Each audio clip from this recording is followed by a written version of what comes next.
Hi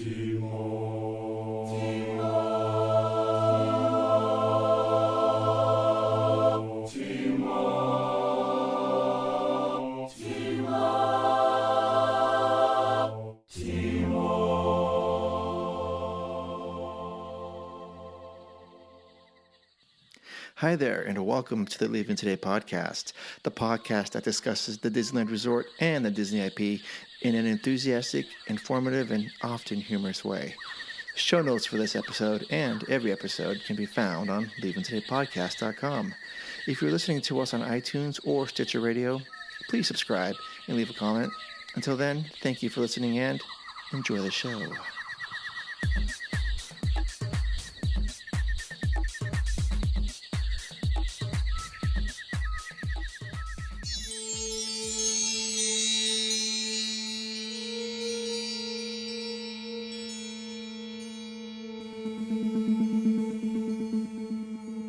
Well, come on, Wendy. Let's go. But where are we going? To Neverland. Neverland.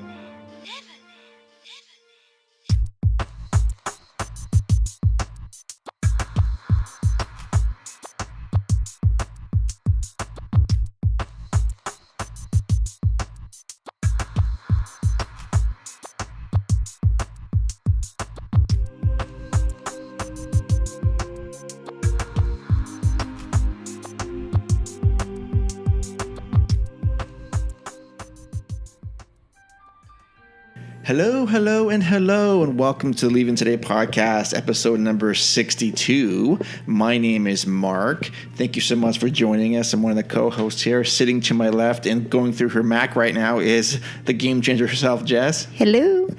And to the right of me is the Trail Master of Puppets himself, Udi. Hello, I'm trying to get numb. Yes. Thank you so much for joining us. We're so happy you're here. This is your first time with us. I think you'll like it. We're an honest podcast. We talk about all things Disney, at least on the West Coast, Disney. This is not your first visit with us. Welcome home. And we're gaining a lot of listeners lately, and we're going to touch base, go on to that in a little bit. But welcome, and thank you so much for the kind words. Thank you. So we just finished our interview with Jim Korkis, episodes part 1 and 2, and they're up for your listening pleasure. I hope you guys enjoy that. Mm-hmm. I know we did immensely. Thank you again, Jim. Yeah, awesome. Awesome, yeah. So tonight or today we're going to return to our series on 5 Up and 3 Down. Today we're going to go a little further west in the Critter Country. We have Ask Dean, we have the news, and we have one-on-one with Jess. Maybe we never know. But yes, she's here. Hand signals that you want. Oh, that's the 101. I like it. And then we are talking to our friend and LTP family member Jae Brattain. Who is that guy? Oh my gosh, yeah. What does Jay do? Why do we have him on? Well, Jay has a lot of knowledge about the parks himself, but he really focuses on the food. Yep. And he can talk about it, and that no other person can that I've ever heard. And I'm so glad that he comes up and helps us sometimes, and whenever he has the time to do it. Yeah. Right. So I think he's going to talk about. Well, we can never know, but I think we're going to talk about Pixar Fest food stuff. Cool. That's a rumor. Yeah, and then we'll probably hit him up with some summer treats. What's a good? Yeah. Okay. So yeah, all of your favorites are here for episode 62. So. Okay. So we are in the second quarter of 2018. The park again is still in Pixar Fest mode. It's going to be that way for a little bit for the whole summer. Nothing is down that I know of except for Pirates a little bit until the 7th of June. That's next week. Yep. Yeah, today's the 2nd. Yep. Okay. So less than a week away. Yeah. Hooray. Yeah. So hooray. So before we get to Jay, we have news and 101 and Ask Dean. And tonight's question, and you guys can all think about this and chime in, is what is the question? How would you update the Disneyland Railroad in the section between Fantasyland and Tomorrowland? That's a tough one because it's Did you ride the train when you were there 2 days ago? No, That's we right. didn't. Jess just heads down to Disneyland because she's. Did you fly down there? Yeah, we flew. Oh, jeez, look at this person over here. I know. I don't fly down today. Oh, okay, bye. Yeah. It was cheap. We'll be back. We'll be back tonight. Okay, bye. It was Oh. the perfect trip. It was the best. I got to come home and sleep in my bed. It was perfect. This is the life of an LCP co-host here. Well, I do have to ask. Did you get through the laundry list of attractions that you needed Everything to? except Matterhorn because I was afraid it was going to hurt her back. And the Okay. railroad. And the railroad. Okay. Yeah, because I was afraid it was going to hurt her back with her being bucked off a horse, less than a month ago. Yeah. Oh, So, yes. But I we know did that everything. feeling. Well, not the bucked off a horse feeling, the back feeling right now. But anyway. So I asked this question because you've been on the railroad since they've redone the Rivers of America, Correct. and it's gorgeous. It's beautiful. Yes. So from Main Street Station to Fantasyland, it's I think excellent. Yes. From Fantasyland to Tomorrowland, it takes a dive. I don't mind it because it's like backstage stuff. It's kind of like behind the scenes, when you go behind Small World and then you go behind Autopia, but where they park the trains, like that's where they go to put the trains away at night. And Yeah. I don't mind it the way it is. Okay, so would you leave it as is? Oh, you would? Yeah, I wouldn't mess with it. Okay. What did you say? I agree. You wouldn't mess it up no, with... I mean, what are you really going to do? I mean, maybe add some murals or I don't know. What else would you really do? They could add like an animatronic back there or something waving to you, or I don't know. What kind of animatronic? Well, do they use that? Who's that robot guy that they use on Autopia for the? Oh, I don't know. Osimo? Is it Asimo from Asimo? Honda? Uh-huh. Maybe him like ducking through the shrubbery or something like that. Or I think you can see him, right? From where the train goes by, where he's at in Autopia. I suppose you can. I think yeah. you can see him. I don't know. I haven't ridden Autopia since they redid it, so. Okay. I don't know. I just think there's something missing back there. It's but maybe you're right. Maybe people like to see the backstage stuff. Yeah, I like the backstage stuff. No, I don't mind it. Like I said, I can't really think of anything that I would want to change. I mean, I don't mind it. Okay. Well, I think it just kind of pales in comparison to everything else. Everything. yeah. Yeah, kind of. But Well, yeah, it's true. But yeah, I, mean, I don't know what they could do. Something Tomorrowland, something like futuristic. I could live with that. Yeah, but Yeah, but what? Like again, it's like, what would you do? Maybe you know what? Maybe old attraction posters, like big oversized ones, along it as you're going around. On what side? Like the... On the outside, basically. I'm trying to think of how to So describe it. it'd be behind you? On your left. So it'd be behind you? Yeah. Okay. Oh. Yeah. Yeah, that actually wouldn't be that bad. I mean, just a series of them. You can go back and you can do like old. I mean, you can do anything like transforming from Fantasyland all the way through into Tomorrowland. Just a series of boom, boom, boom posters all the way down, just to make it different, I guess. Because remember, like in the Disney Family Museum, they had those old posters that we were going crazy over. Yes. Like that. Awesome. Okay. Yeah, I mean, it's old attraction posters for those people who have never been to the Disney Family Museum. There are a series of them near the end of the museum, and Mark and I just kind of sat there and were ogling them for it felt like an hour, but I mean, it wasn't that long. But those were extremely cool. Yes. I mean, every single one, we're just trying to pull as much detail as we could out of it. I think that would be cool, like big, huge ones, like big ones. Yeah. Like marquee size, like massive ones. Oh, that'd be kind of cool. Yeah, I could live with that. Yeah, just kind of break it up. Okay. Yeah, because That's all I can think of. only thing you see is that billboard, and it says like agri-fruit or fruit. Yeah, it's the agriculture. Agriculture, but it says something else, right? I forget. Yeah. I'm sure. Maybe that. Who knows? Who knows? But no, I could totally get behind that. Yep, I could. See, not a bad idea. Okay. But anyways, no, that's I don't know. Just a quick thought for today's question. Something to think about. Agri-future. Agri-future. Agri-future. Okay. Has a picture of the couple, the old farm couple, then corn, and an apple, and grapes, and a robot. Cool. There you go. All right. Well, I guess that's our opening question. I can live with it. All Okay. right. Okay. There you go. Okay. So now I guess we're going to go to our news. You listen to me now. You are talking about things that you do not understand. Today's news is brought to you by Expedition Roasters Coffee, where they encourage you to brew your happy place. Yeah, and I encourage you to go try their Fortune and Glory. So good. So good. I've been literally going one day Fortune and Glory, one day Dark Side, one day Fortune and Glory, one day Dark Side. They've turned Udi into a coffee drinker. They really have. I was never a big coffee drinker, but literally, you can look at my Instagram page, and I've got pictures of my coffee cup sitting right by my computer, by my tools. That's so crazy. Nice. Yeah. Excellent. All right. And make sure when you get to checkout to enter our code LTP20 for 20% off your first purchase. That's expeditionroasters.com, where they encourage you to brew your happy place. All right, so today's news items are our reporters are hard at work getting things, gathering the news, scouring the source. And news always, it just varies, and sometimes it's slow, sometimes it's busy. Today's busy one. Mm-hmm. We'll go through some highlights first. So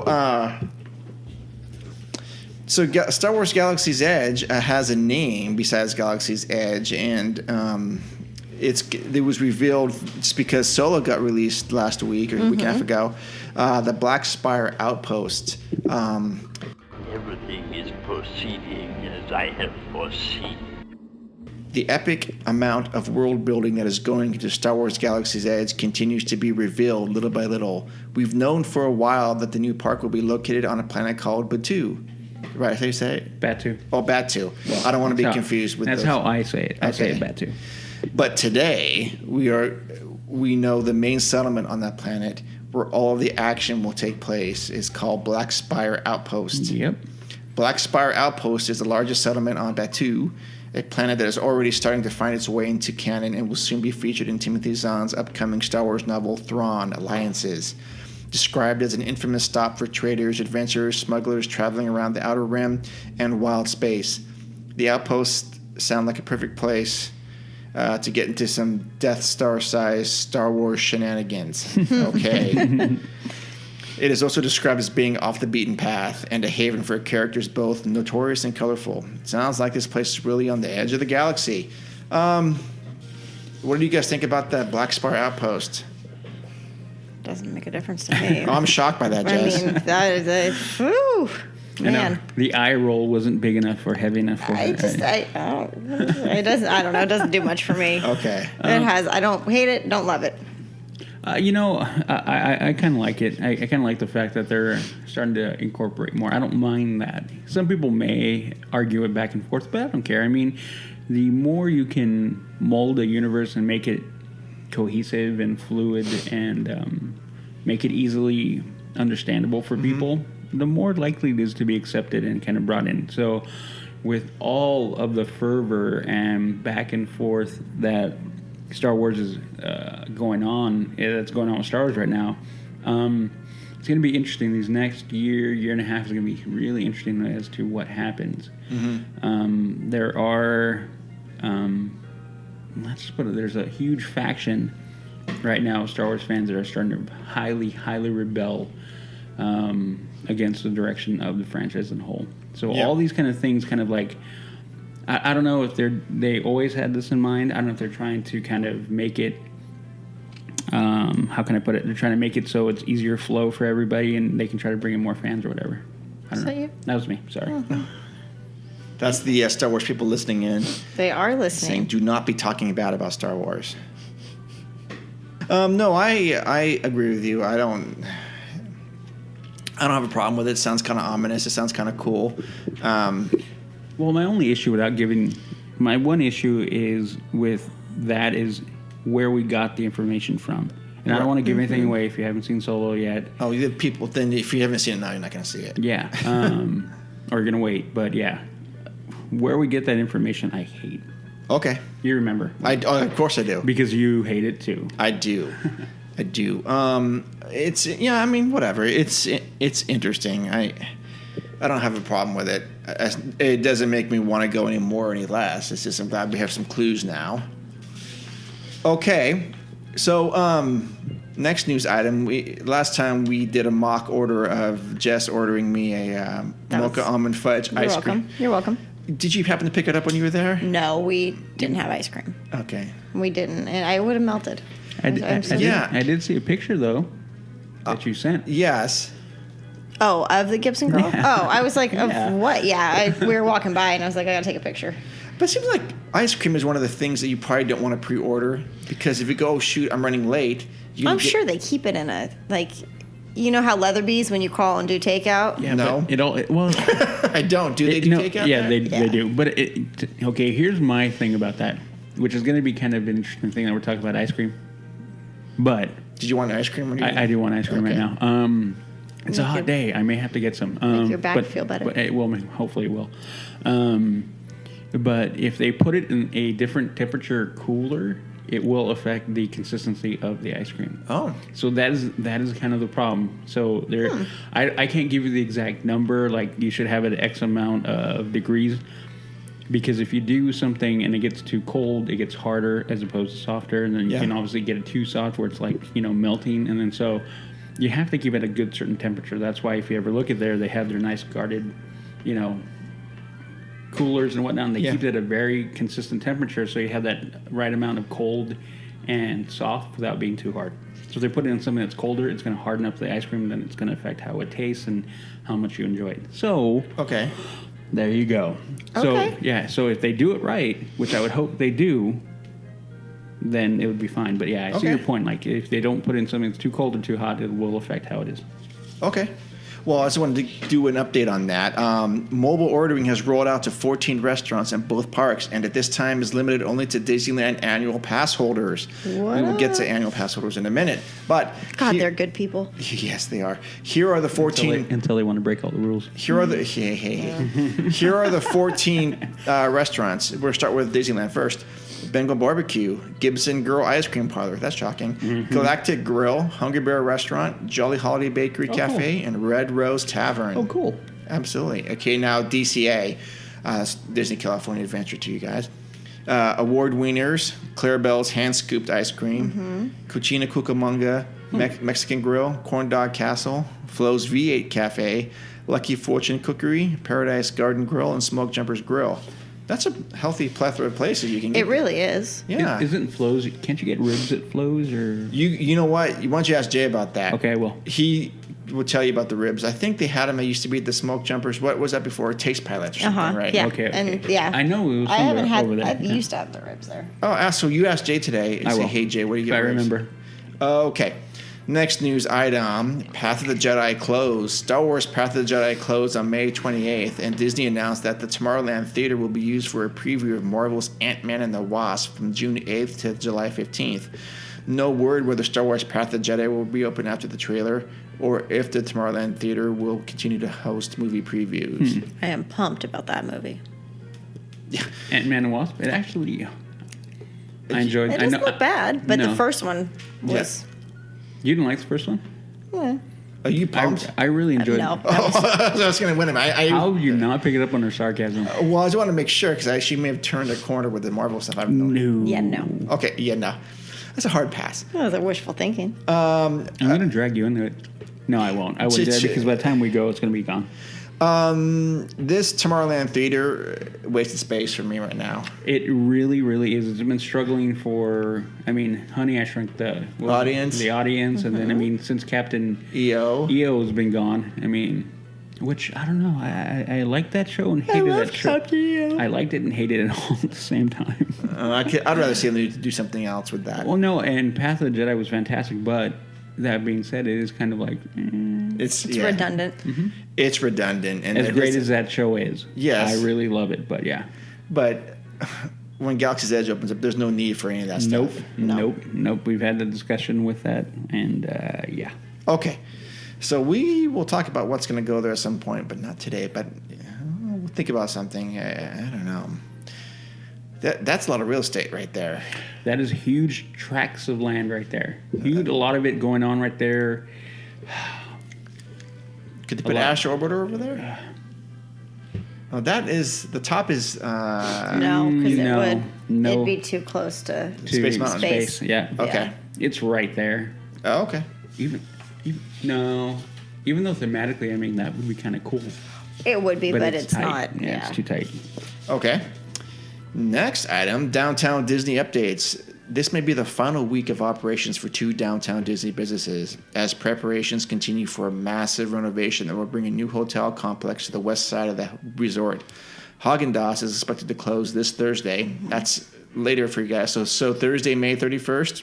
That was 2 days ago. 2 days ago. That's when we were there. Oh, did you get some ice cream? No. Okay. Disney already announced that the location will be replaced by Salt and Straw. They're out of Portland or something. I think it was. That's what we. Yeah, Portland. I think. I know they use organic stuff And local. Then they're definitely and local. Yeah. They're out of Oregon then. Local Anaheim. Mm-hmm. Okay. Salt Local and area, straws? yeah. Local area. Salt. Salt and Straw. Yeah. The N, like the letter N. No, the ampersand. The ESPN zone is also expected to close at the end of business. I'm gonna miss. No. Yesterday. Portland. Not Portland. Okay. In 2 weeks, look for the Rainforest Cafe and the AMC theaters to close June 17th, followed by Starbucks and the Earl's Sandwich. Demolition has already begun in the parking lot and service area behind the AMC theater. Right. Womp, womp, womp. Yeah, well, some of these are going to show up again in the new hotel. We all know that.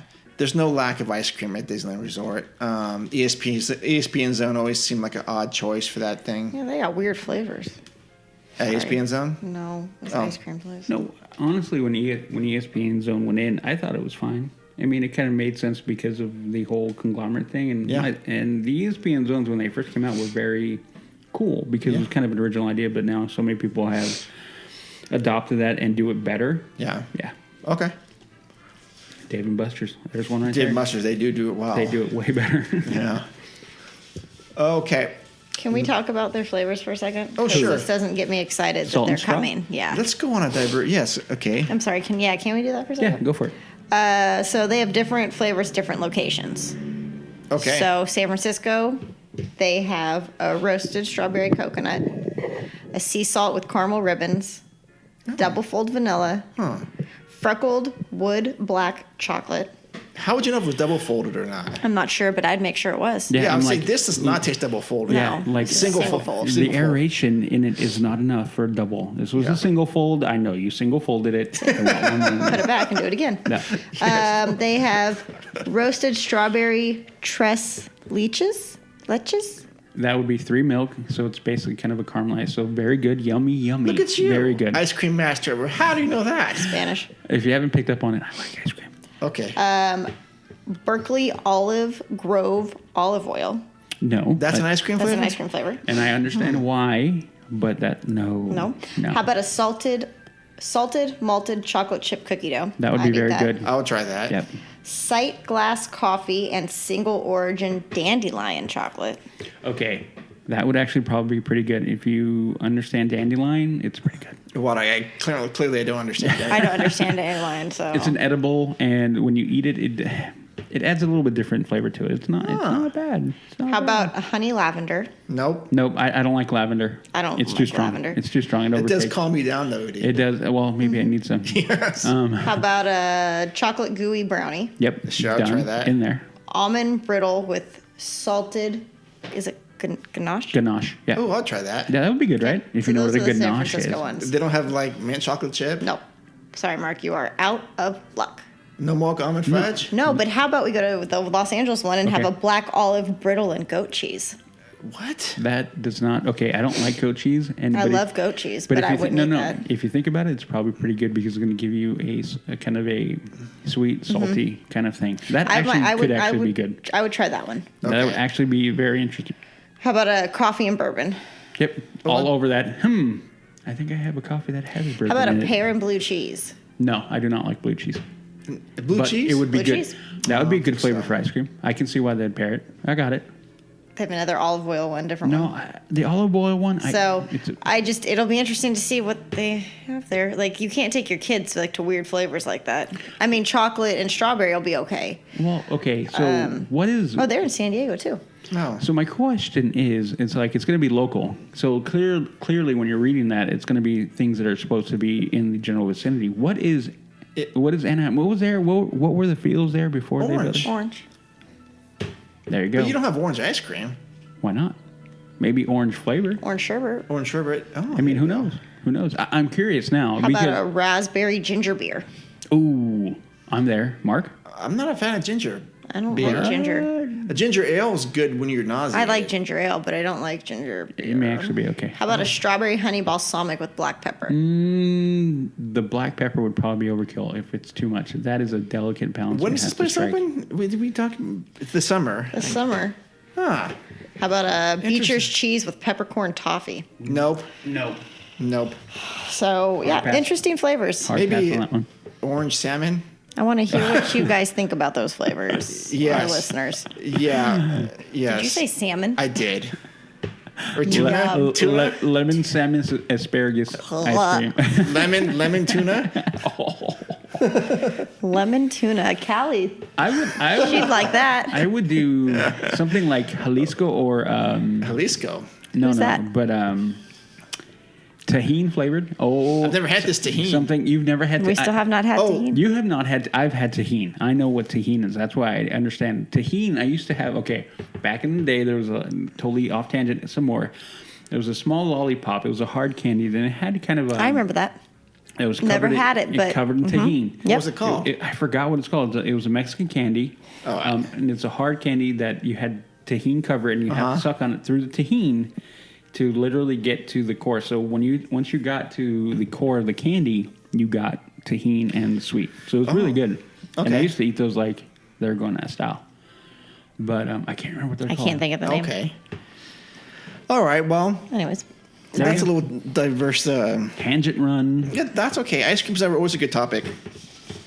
Okay. So what else? Ice cream is always a good topic. We have two other items to go through. Let's see. Next item. Is it time for no. Sorry. Is it time for Disneyland to begin selling alcohol to guests? No. For years, you can't answer yet, Jess.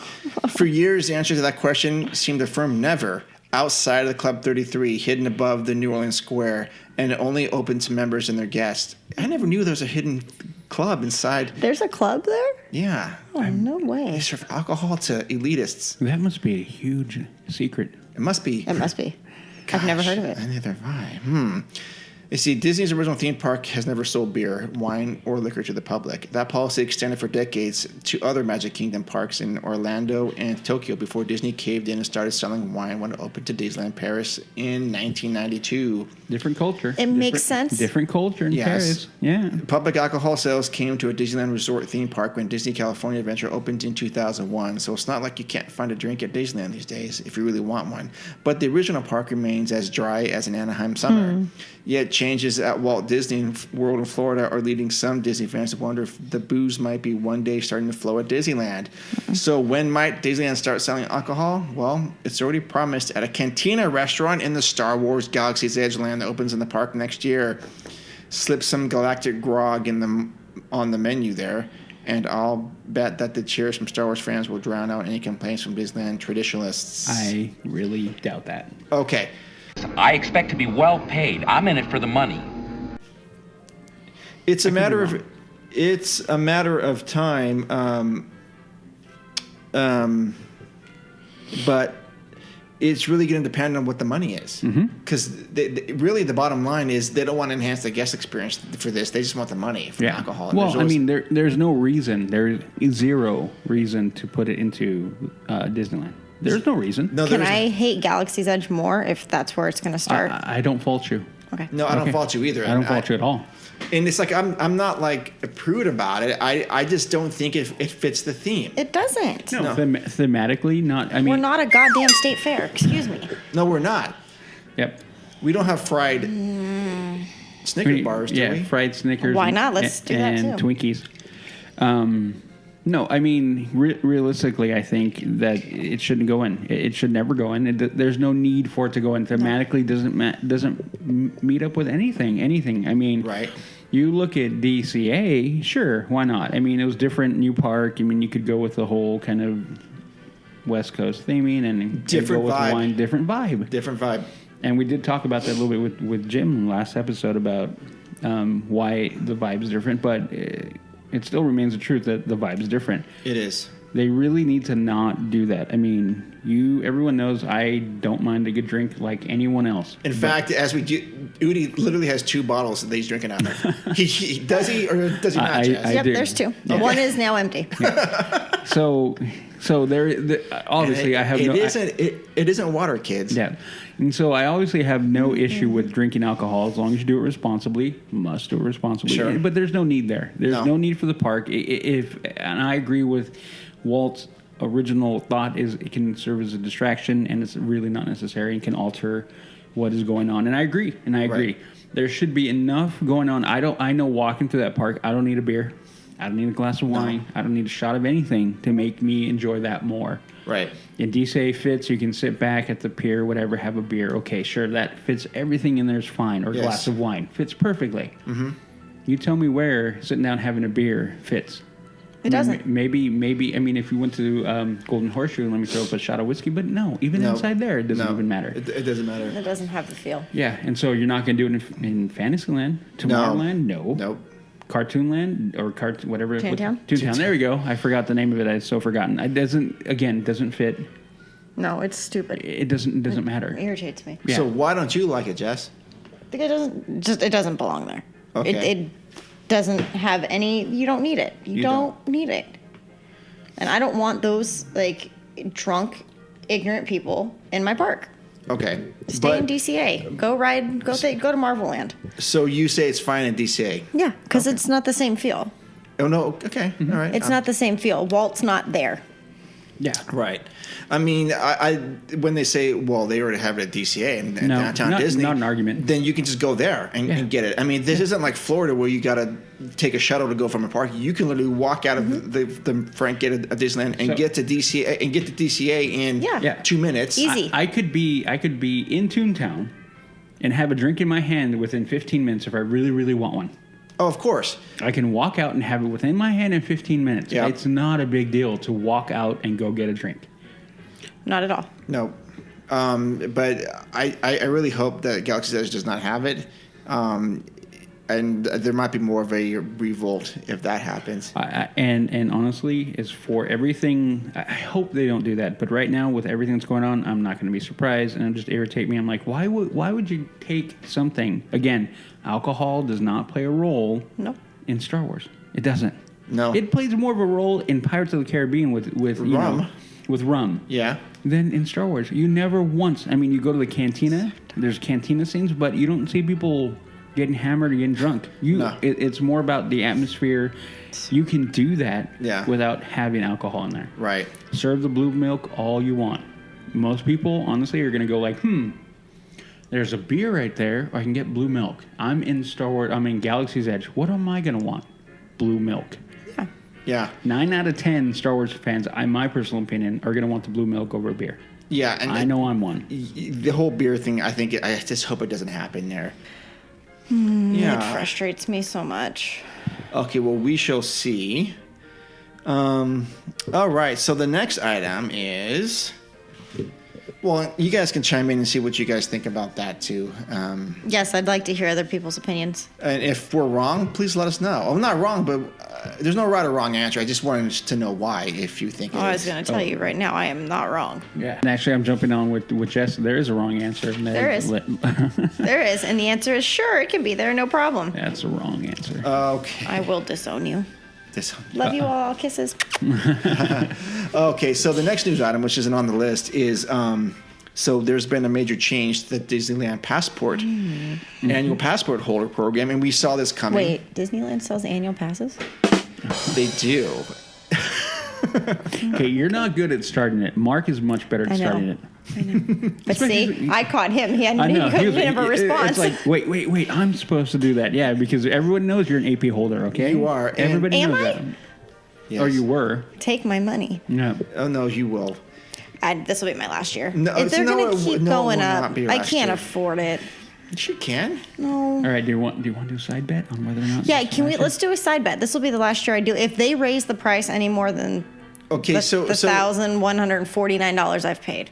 All right, so I'm done. Anyways, let's get to the news first. And Sorry, then we'll take a bet. Okay, so what has happened, if you haven't heard, I'm sure you will for this by the time it comes out, is in order to thwart some of the guest overflow next summer, so they're going to open in June. That's kind of where the tea leaves are flowing right now, because the calendar year is out to June 2019. And that being said, annual passes are going to be renewing at that time now. So they had to come up with a blackout date. So they will be putting blackout dates for the low end. Basically, SoCal is basically blocked out of all June. Did you see that? Yeah. Okay. So what does that tell you? That's when it'll be here. Not very hard to... So SoCal is blocked out for all of June, and we only have till June 2019 so far. So the low end, is it the Signature?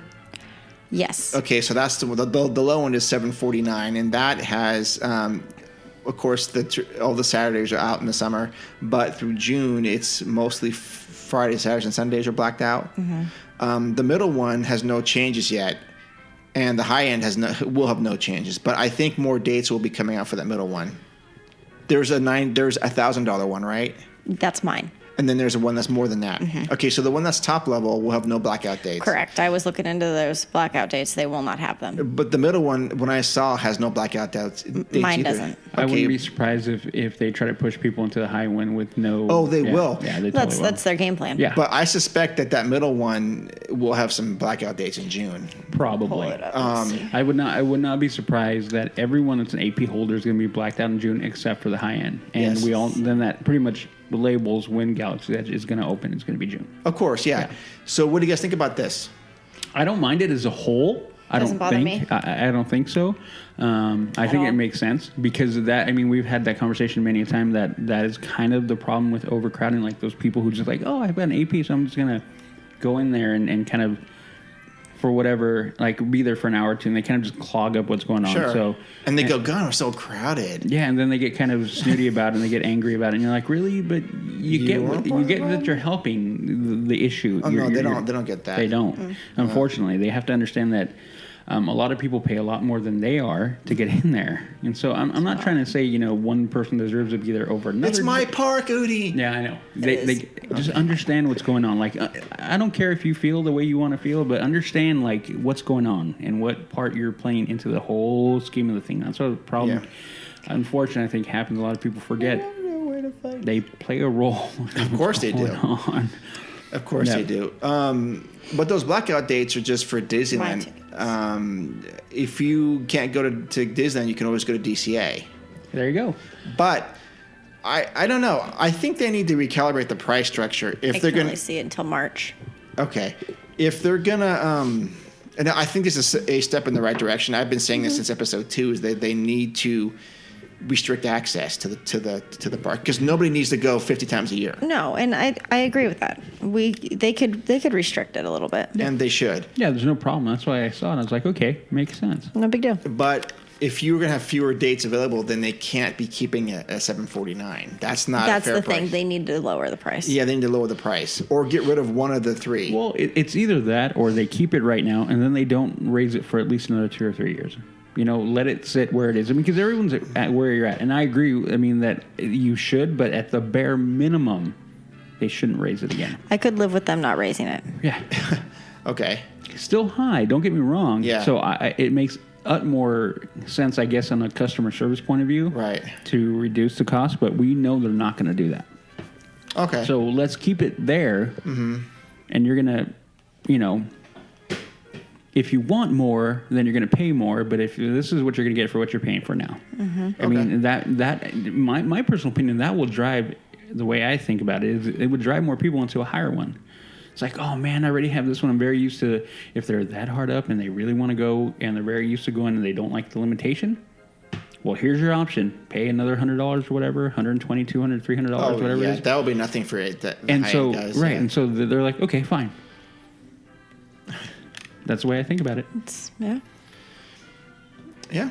But I don't know. I'm thinking with logic, and that doesn't always flow. Well, I think more changes are going to come. I had always thought that maybe they might treat Star Wars Galaxy's Edge like an attraction in itself where you would have to get like a max pass time to go in, you know. They may still, even though if they did that, I think if here's the slippery slope in my mind, because everyone's talking about, everyone we had this conversation with is their number one concern, I think, is capacity and how many people are going to be in there and how that's going to affect the overall experience. So if they do, in fact, do that, then I think it kind of opens up the door to trying to really segment and block off parts of the park, which it shouldn't happen. No. You should be able to flow through that park wherever and not have to be like, well, I can't get in this Galaxy's Edge because it's not 10:45, or it's not, or I can't walk in till 1 o'clock because my max pass won't let me in. How what like attraction, sure, Yeah. but a whole land? Yeah, but Udi, I think this is a game changer from the way we have to view theme parks. It doesn't matter. It doesn't matter. In my opinion, that doesn't matter. Sure, a game changer in the sense that it raises the bar for the experience. Yeah. Not limit the bar. Okay, not limit what you got. Like, Sure. okay, let's take this great thing and package it and make it amazing, but let's put a nice little box around it, and you can only come in at a certain point. How do you do that? You restrict access. I'm not to saying it? I Okay. agree with it. I'm just trying to thinking out loud of how you're going to control the masses of in and out. Because getting them in is one problem, and getting them out was a whole other issue. Yeah, because I mean that's what it starts doing. It's like Yeah. we've already been talking off and on through in the last few months about how everything's becoming a lot more scheduled. Like you have to, like, you know, my dinner's here. You got to run there. Yeah, you've got to plan things out. Yeah, and so God, that sucks, man. It does suck. It really, really sucks that you have to plan to that level. I mean, sure, you need to have a game plan when you go to the park. It just makes sense. Mm-hmm. But to be able, you have to literally do an itinerary when I walk into Disneyland. What? Like, what? I mean, I have my itinerary, but I don't have it by clock. You know, I don't have it by clock. Yeah, you know, like we've talked about before, we have to go here, we have to do that, we have to experience that. But that's because we love those experiences, not because we're looking at an itinerary going, right. Well, you know, like we're part of the Griswolds going, hey, it's like, you know, we got to be there by 10:45, or we're gonna miss it. We got to get going. Itinerary says. No, God, no. Anyway, Okay. I'm standing and I'm up on the soapbox quite quickly. That's okay. I'll allow it. Thank you. I live to serve. Yeah, well, I think it's interesting, and I think more changes are coming down the pike, and I think it's good. Mm-hmm. But I can see them getting rid of one of these 3 annual passes. They need to get rid of one of them. Yeah. They have to lower what they're doing.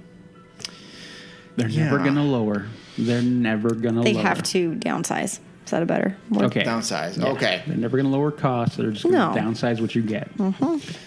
Okay. Money. That is the news for this episode. Isn't there one more? I'm stuck. Let me see. Path of the Jedi closed. Downtown Disney updates. What about said rumor about Black Spire Outpost. I've got one. Oh, you do? Said rumor about where Tomorrowland falls into the schedule. Yes. So we're hearing through the grapevine, through how the crow squawks, whatever. What's As that? the crow flies? There we go. But that's usually as a distance. Okay. Yeah. So no. Or you heard it from some birds? Yeah, we heard it. A little birdie told me. There you go. That's better. There we go. That that after Marvel Land is set in place, the emphasis will be Frontierland. Will be Frontierland, Critter Country, everything but Tomorrowland. Oh, good. No, it will be Tomorrowland. I'll believe it when I see it. Yeah. I know, but it sounds like they're actually starting to, again, the birdie told me, they're actually spending money and hiring people and starting to look at it. Oh, you mean they're listening to the LTP? Whoa. They may be doing that. How crazy would that be if we ever found out that a Disney executive is sitting there and they're listening to us talk? I think I'd be like, what? Or if they invited us on for our input for that land. Oh, I wouldn't go. No, I definitely wouldn't go. No, I would go, and I'd walk in and go, like, you want me to tell you everything you're doing wrong? Oh. I'll tell you everything you're doing right. I would humiliate myself, so I would not go. No, you would keep yourself in check. I have faith that you would keep yourself in check. I think you would get very passionate. I think that's what it is. Yeah, that's true. You may, drop an F-bomb or two. Yeah. I fully expect F-bomb bring Frontierland? Yeah. Frozen. The frozen bomb a couple times. Okay. No, but I that would be crazy. Like, no, let me tell you everything you're doing right, and let me tell you what you're doing wrong. Yeah. Okay. As far as I can see. Okay. I'd go. Yeah. Well, that's good. So Tomorrowland will be looking at Marvel Land is 2020, opening around that year, and then they'll start work maybe 2021 or something. And So maybe 2025. So maybe in the scant 7 to 8 years, we'll have a Tomorrowland that we can walk in and walk 7 in or 8 years. Yeah. and shed a I'll think tear about over. that. Okay, well, don't. Because automatically you're like, God, how old am I going to be? Oh, I'll be almost 40. See? Ah. See where she went? I know. I knew she was going to go there. She went You'll there be right way away. too old for a Space Mountain. I'll be way too. I couldn't even get in or out of the dang train. No, you couldn't. No, that lady we talked, what was that story? She was 90 years old and she jumped on that bad boy and went for it. Come on. Yeah. Oh, okay. You're not an old lady. Stop it. No, you're not. Not even not close. at all. No. Okay, so to wrap the news up, since this is episode 62, I'm going to talk about things that happened in 62 in Disneyland, but we didn't do it in 61, so I got to catch up with that real quick. I like it. So 1961, Disney received the gift of statues of Snow White and the Seven Dwarfs. He left it up to Disney Imagineer John Hench to stage them where they are to this day in front of Sleeping Beauty Castle as part of the Snow White Grotto in Wishing Well. Also, 1961, Skull Rock buried its head by the pirate ship in Fantasyland. Aww. Tomorrowland got more futuristic in 1961 when the flying saucers landed. The much-loved attraction was also a troublemaker in the form of maintenance and constant breakdowns, and they flew away in 1966. And what replaced it? In 66? No, after that. What came after that? Well, Space Mountain is on the same footprint, but same it was footprint. a few That's years. what I meant. Yeah, it was a while, but that's what I was getting to. Okay. That same year, the monorail really became a form of transportation when its track was extended and a second station was built at the Disneyland Hotel. Mm-hmm. But 1961 also saw the closure of Holidayland, the first new and unsuccessful land at Disneyland. But Disney had big plans for that land. Big plans. In the movie Saving Mr. Banks, the Disneyland scenes were meant to have the park look like it was in 1961. So that's an interesting little tidbit. Good movie. Yeah. I gotta watch it Love again. that movie. 1962, since we're doing episode 62, in 1962, a new comical scene was added to the Jungle Cruise, the sacred bathing pool of the Indian elephants. Let's see. That's about the time that the humorous spiel really took root that the skippers used in the narration. Okay, that's funny. And Disney, and Disney decided that he knew how to build a treehouse, but first he needed a tree made out of concrete and rebar, not wood, to house the Swiss Family Robinson treehouse. The attraction was based on the treehouse seen in the Disney movie Swiss Family Robinson, and had its own Latin name, Disneyodorans Superflorens Grandis. Okay. Let's see. The first to fly in, and also 1962, is that right? Walt Disney's Enchanted Tiki Room, where the birds sing words and the flowers croon to this day, thanks to Disney's audio animatronics technology. Roy Disney, Walt's brother, was afraid the show was too much of a risk for the corporation, so Walt built it with his own money. It was a big success, and a few years later, the corporation bought the attraction. Very cool. So I think that's why it's still called Walt Disney's Enchanted Tiki Room. And you should call it by that, too. Every time. If you say, hey, we're going to go to the Tiki Room, you know, what's that? Yeah, I've never heard of I that. have no idea. What? Don't let me forget about the Tiki Room. What about it? We'll talk about it. We going in July? But no, after with Joey. Remember? Oh, okay. Yeah. Okay. Jess doesn't know it yet. You're going to get surprised by this one, Jess. But we'll talk about that off. Okay. Let's see. We're going to be phoning in to Jay soon, but I think we have a time for Ask Dean. So we're going to go over to segment Ask Dean. This is question number 7. This kind of hurts my face. Remember, What everybody does? score along. The way I have this on. What are you wearing? Okay, so headphones are meant to be over your ear, not one on your ear, one It's on your just because cheek. it's a little loud for my ears. So I put it on one side. And we can read some listener comments recently. We have 101's pretty quick. Okay. So we can. Let's tag it down there. Yeah, we can. Okay. I'm like, if Jay's not ready yet. Not yet. Yeah, then we'll just go through it. Okay. All right, so we are doing Q7. Q7.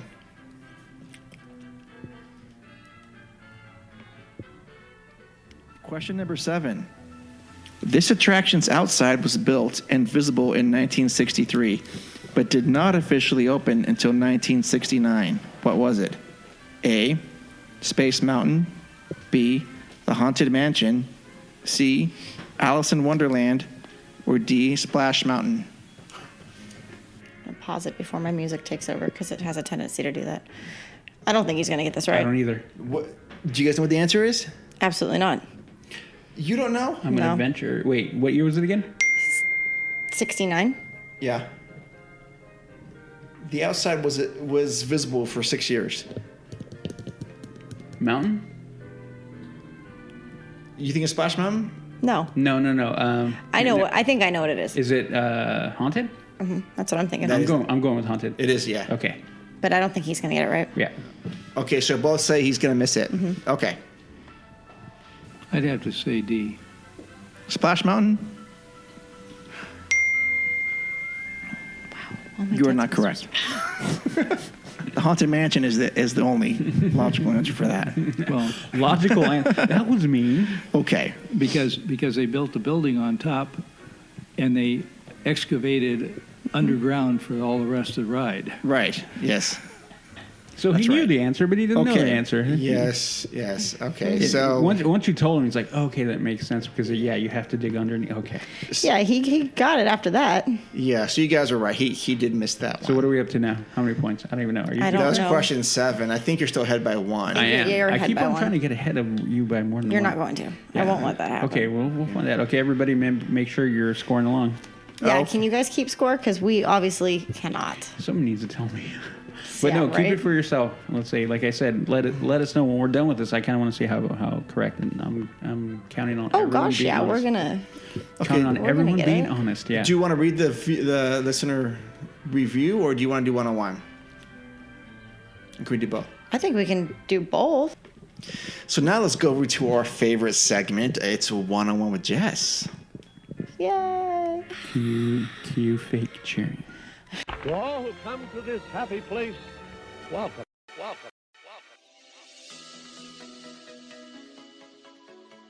Welcome to 101 with Jess, where we see the magic of Disney through the eyes of a passionate guardian of Walt's legacy.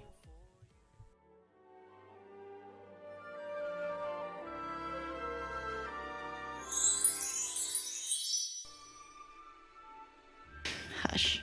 All right, you guys. Well, welcome back to 101 with Jess. I'm happy to be here. This one's going to be short and sweet, though. Oh. So, nothing too crazy. So, we'll start off with we got another. Name the soundtrack of Yes, Mulan. of Pocahontas. Of Pocahontas. track listing 1 through 17. Yes. Can you sing the words to track number 5? And I will not tell you what the song is. Oh wow. No? I can look it up. I have iTunes. I would have no idea. I would wouldn't- not either. I don't either. So we got two new reviews and ratings on our iTunes about our podcast. So someone gave us 5 stars. Thank you to whoever you were, because it Thank doesn't you. tell us your name or anything like that if you just leave that. But thank you, we do appreciate it. And then we got a new review from Disney Millennial Mama, and she gave us 5 stars, and she said. Let's see. She said, "My husband got me interested in this podcast, and I'm so glad that he did.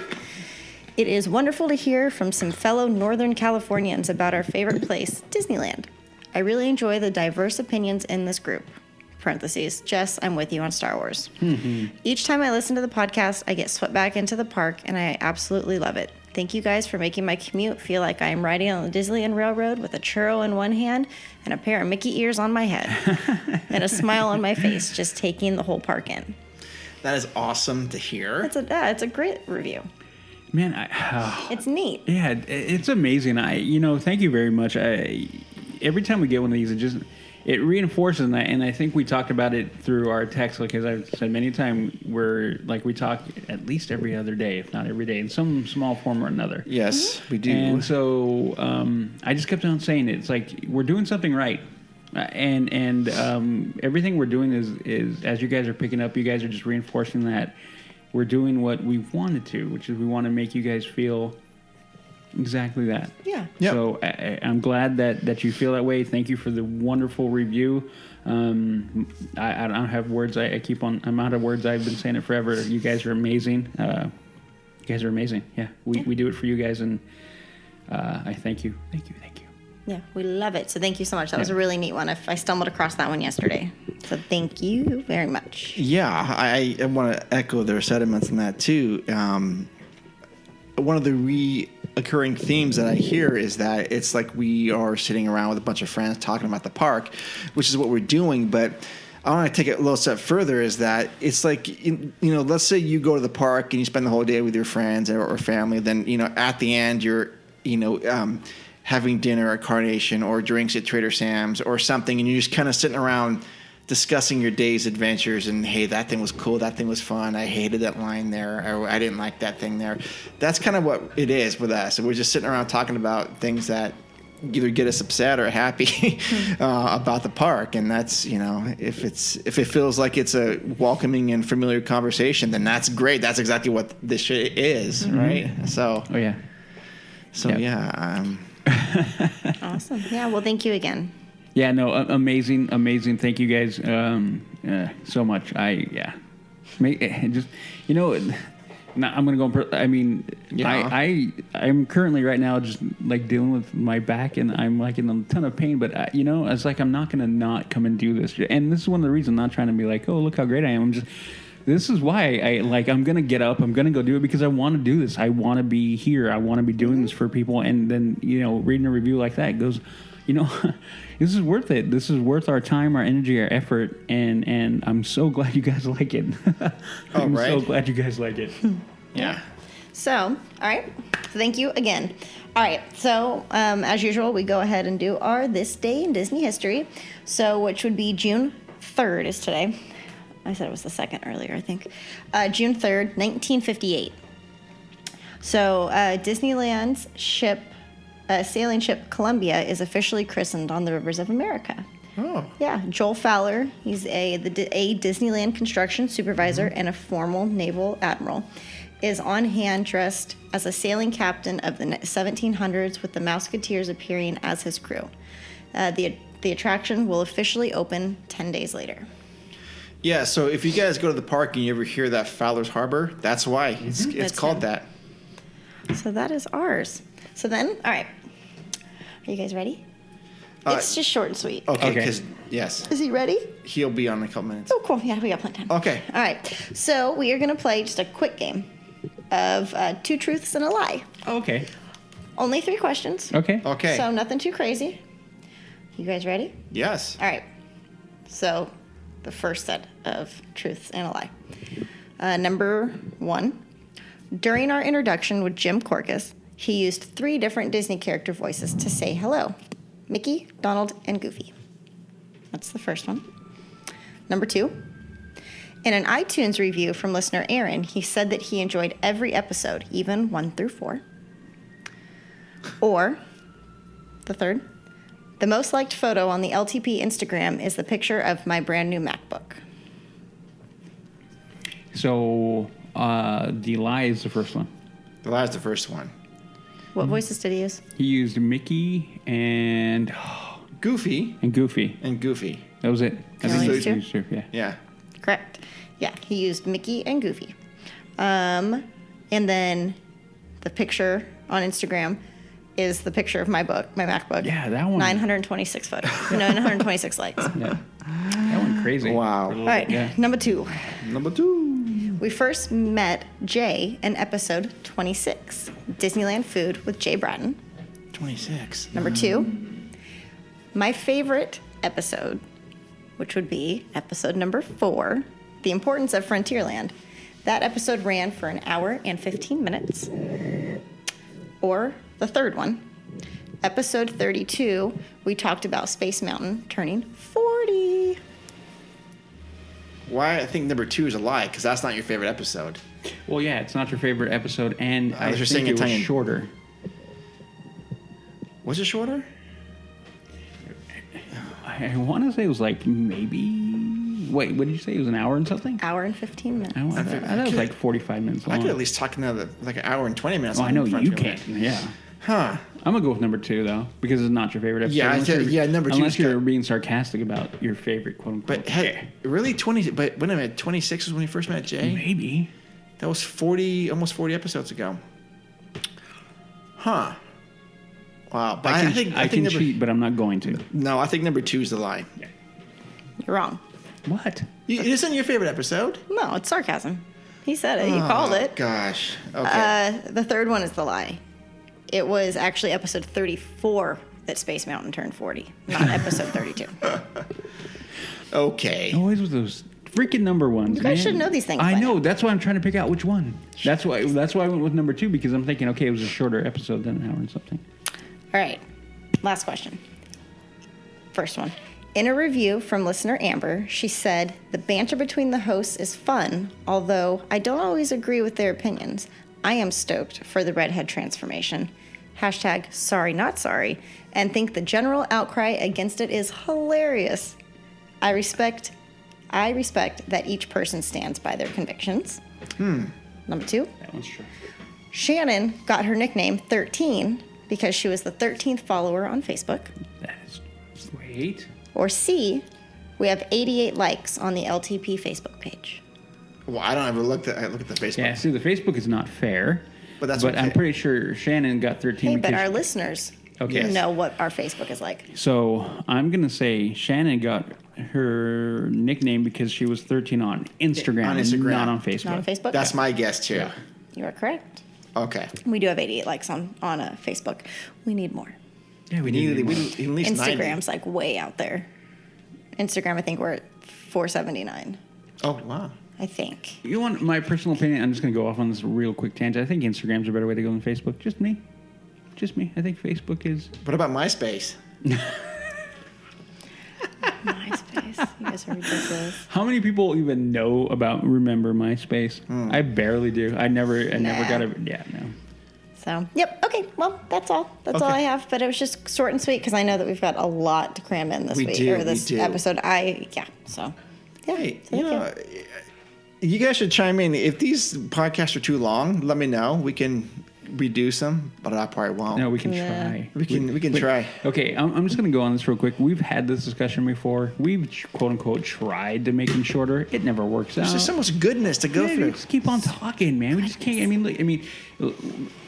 think the only person that can beat us right now currently on the amount of energy and enthusiasm that we've run across is Jim Corcus. That guy. Anyway, so because he's my kind of people. Is he?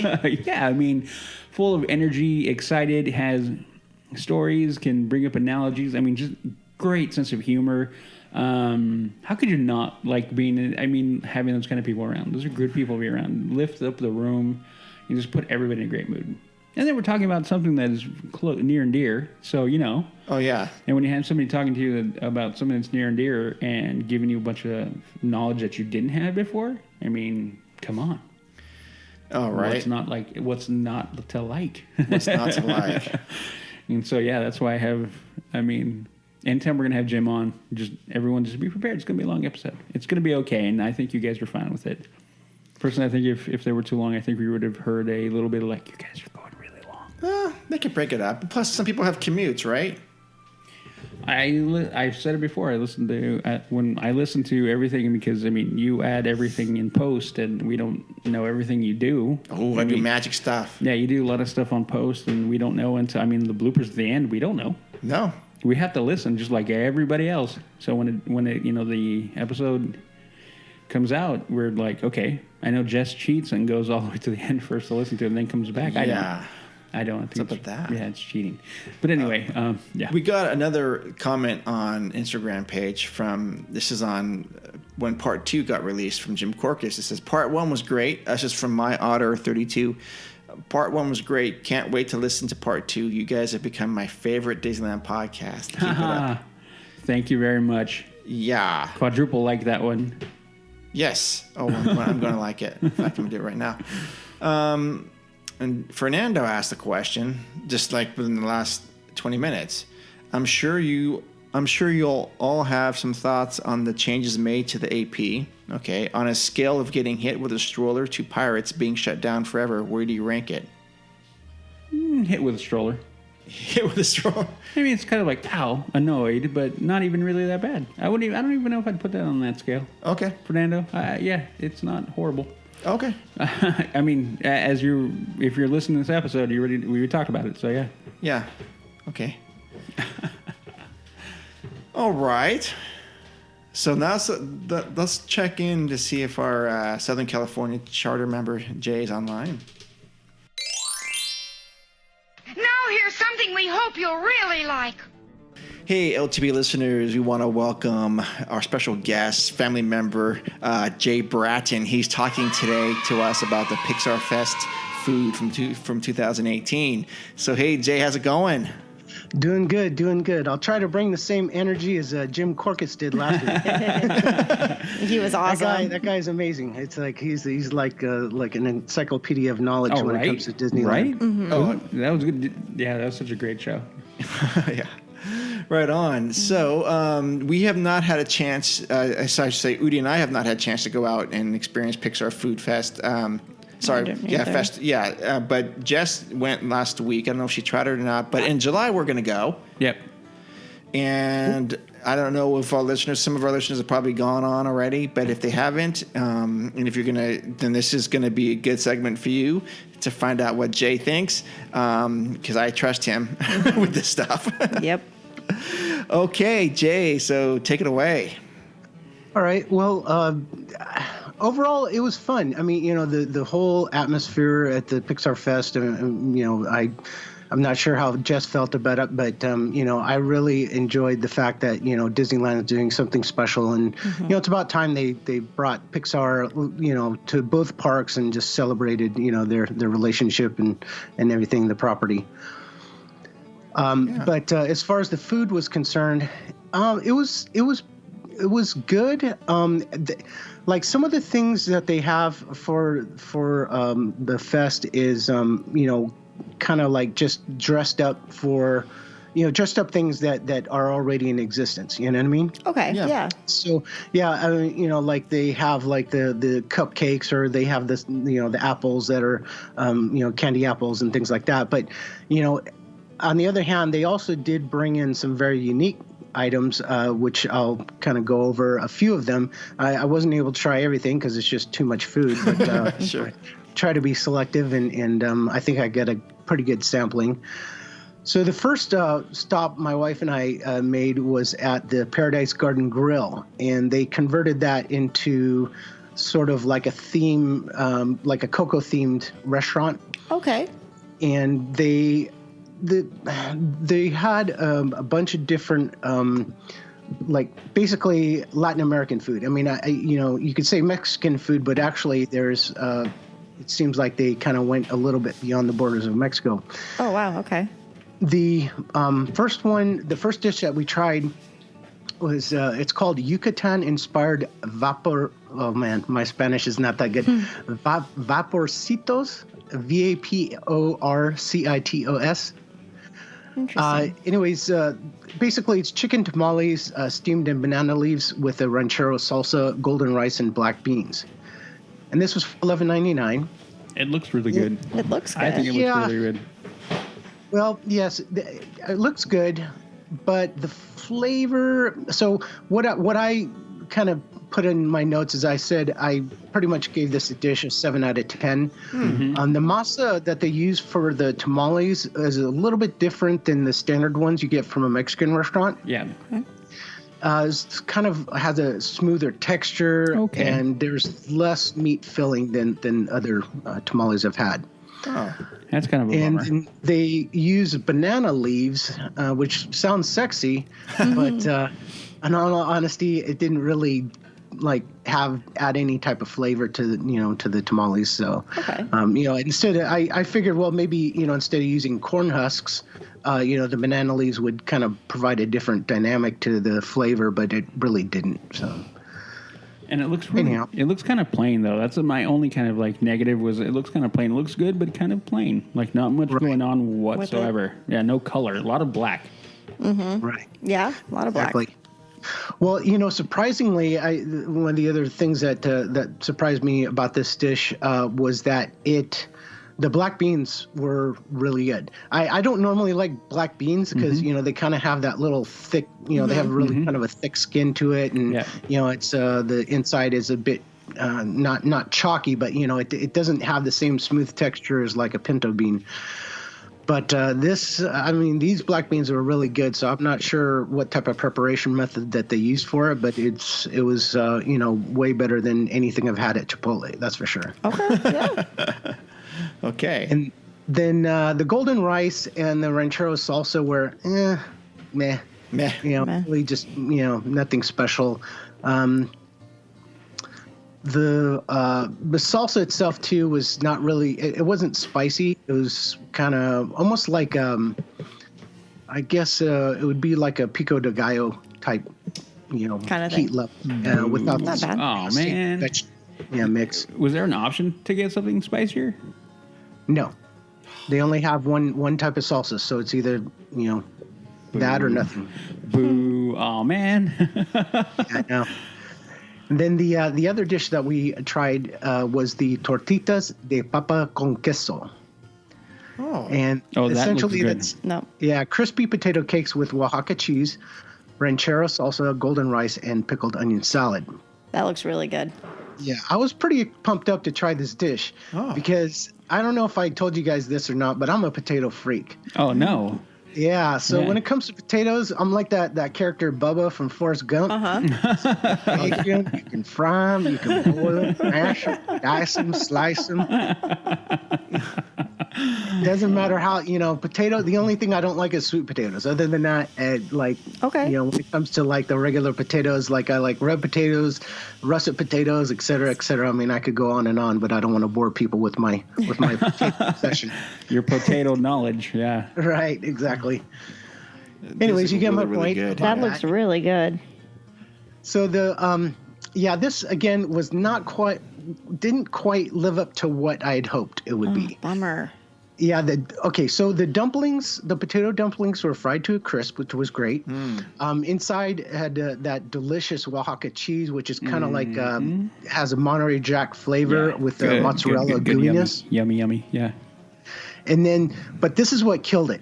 When they put the salsa on top of the fried balls, it ruined the crunchy texture, and it also tainted the delicate flavors of the potatoes and cheese. So, I mean, if I was to get this again, I would request either get the salsa on the side or just omit the salsa altogether. Interesting. Okay. Yeah, and then the lettuce. I guess it's a pickled onion salad they call it. All it was is just pickled onions on top of shredded iceberg lettuce, which is kind of like wah, wah. Yeah. Yeah, I see that. I do love pickled onions though. Right. Well, I do as well, and I like shredded lettuce, but and I like tomatoes, but it just that without any dressing. I mean, the onions weren't enough to support the other ingredients, so it was kind of lacking in that. That's a bummer, man. It looks good. That looks so good. I mean, when I looked at the picture, I'm like, holy crap, that looks like I'm all about that one right there. And it was a letdown. Bummer. Okay. Yeah. And one of the other things that I had, which isn't special to Pixar Fest, but I love to have when I eat Mexican food or Latin American food, is micheladas. Oh. And I got that. That's they have them over there at Bayside Brews, which is right across the way from the Paradise Garden area. Mm-hmm. And this was, it's basically Pacifico with spiced tomato juice, chili lime, spice rim. And it was really light and refreshing, great compliment to the cuisine. And I mean, I could have easily drank them all day long if I could, But of course, the sodium would kill me. Yeah. Wow. Yeah, 13 had one when we did Food and Wine, and she loved it. She'd like that one a lot. I've never even seen that thing before. It looks really good. Yeah, it's actually fairly reasonable, $9. I mean, it's considering it's inside DCA. Yeah, and they serve these all year round, Jay? Yes. And these are where in DCA? It's called Bayside Brews. Okay. It's that little kind of beer kiosk or whatever that's right across from the Paradise Garden area. You've got the Boardwalk Pizza and Pasta, and next door to that is Paradise Garden Grill. Okay. You have the eating area, and across the way, they have the Bayside Brews. Just look for the line of adults. There you go. There's always a line. I mean, there's at least 8 to 20 people I've seen at one time. So just look for the long line of people. That's not for a ride. Perfect. Okay. We can do that. Then we went over to the Cars Land, and we decided to try one of the things there that I was super excited to try as well, based on the name alone, which was the habanero meatball cone. Oh, yeah. So, did you try this, Jess? I did not. We were only there for a day. We flew in, went all day, and flew home. Oh, wow. Yeah, we were action packed, so we did not get to try any food. But when we go in July, that'll be what I do. Yeah, definitely. Well, that's a good thing. It's lasting until September, so you got plenty of time to try stuff. And with my guidance, you'll have a good meal. You know it. All right. So, anyways, back to the habanero meatball cone. This was essentially turkey meatballs in what they called a habanero derby sauce with spiral pasta and cheese crisps on top. Now, do any of you know what a derby sauce is? I don't. I do not know. Yeah, neither did I. So I actually had to do, because I've eaten cuisine, all over the place, all over the United States, and I've had the various styles of cuisine, French, Italian, Chinese, Vietnamese, et cetera, but I've never heard of a derby sauce, so I had kind of do a little research on it. Anyways, the closest thing that I found, as a description, was that it would be a brown gravy sauce that they use in French cuisine, and it's mostly used for beef dishes. Okay. And so I was like, oh, okay, well, that's interesting. Are they going to use pasta with turkey and brown gravy? I was like, wow, Disney's invented a dish that no one's ever done before. This is exciting. And I was like, and plus the fact that, hey, I love spicy food, and when I see the words habanero, I'm all on top of it. So anyways, then I get there and I try it, and unfortunately it tasted more like spicy spaghetti sauce. Really just a minimal amount of heat. Okay. Wow. It kind of looks like spaghetti sauce, honestly. Right. It's, well, see, my wife, she's sensitive to very spicy food, and she handled it with ease. So that tells you how low it was. So it'd be bland. Maybe for an 8-year-old kid or something like that, they'd be like, oh wow, this is too hot. But for the average adult, I think pretty much can handle it unless they're uber sensitive. Oh man. Yeah. So it was the biggest disappointment of the day, but yeah. So what? I mean, it happens. You know what I mean? You're bound to run into winners and losers, and this was on the wrong end of the spectrum, unfortunately. Yeah. Well, correct me if I'm wrong, but whenever you go into kind of Latin food or Mexican food, it's a delicate balance between spice and too much spice. And people like you and me, Jay, we're always like more spicy, and there's a lot of people who can't handle that because.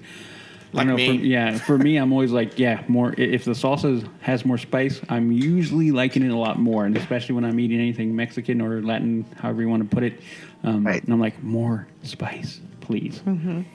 Yeah, I mean, and the other thing too is it says there, it says in the description, plain and simple, there's habanero in it, right? I mean, that's the first word of the dish's description. Yet I couldn't taste any habanero. I mean, the spaghetti sauce itself was so overwhelming, as far as the flavor dynamic, that it just really kind of muted the habanero, any sort of habanero flavor.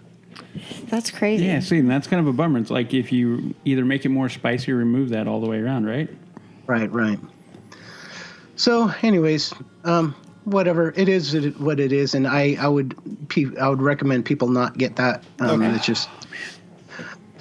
Okay. But what I would recommend, and this one's going to be a shocker, I would recommend going to Alien Pizza Planet.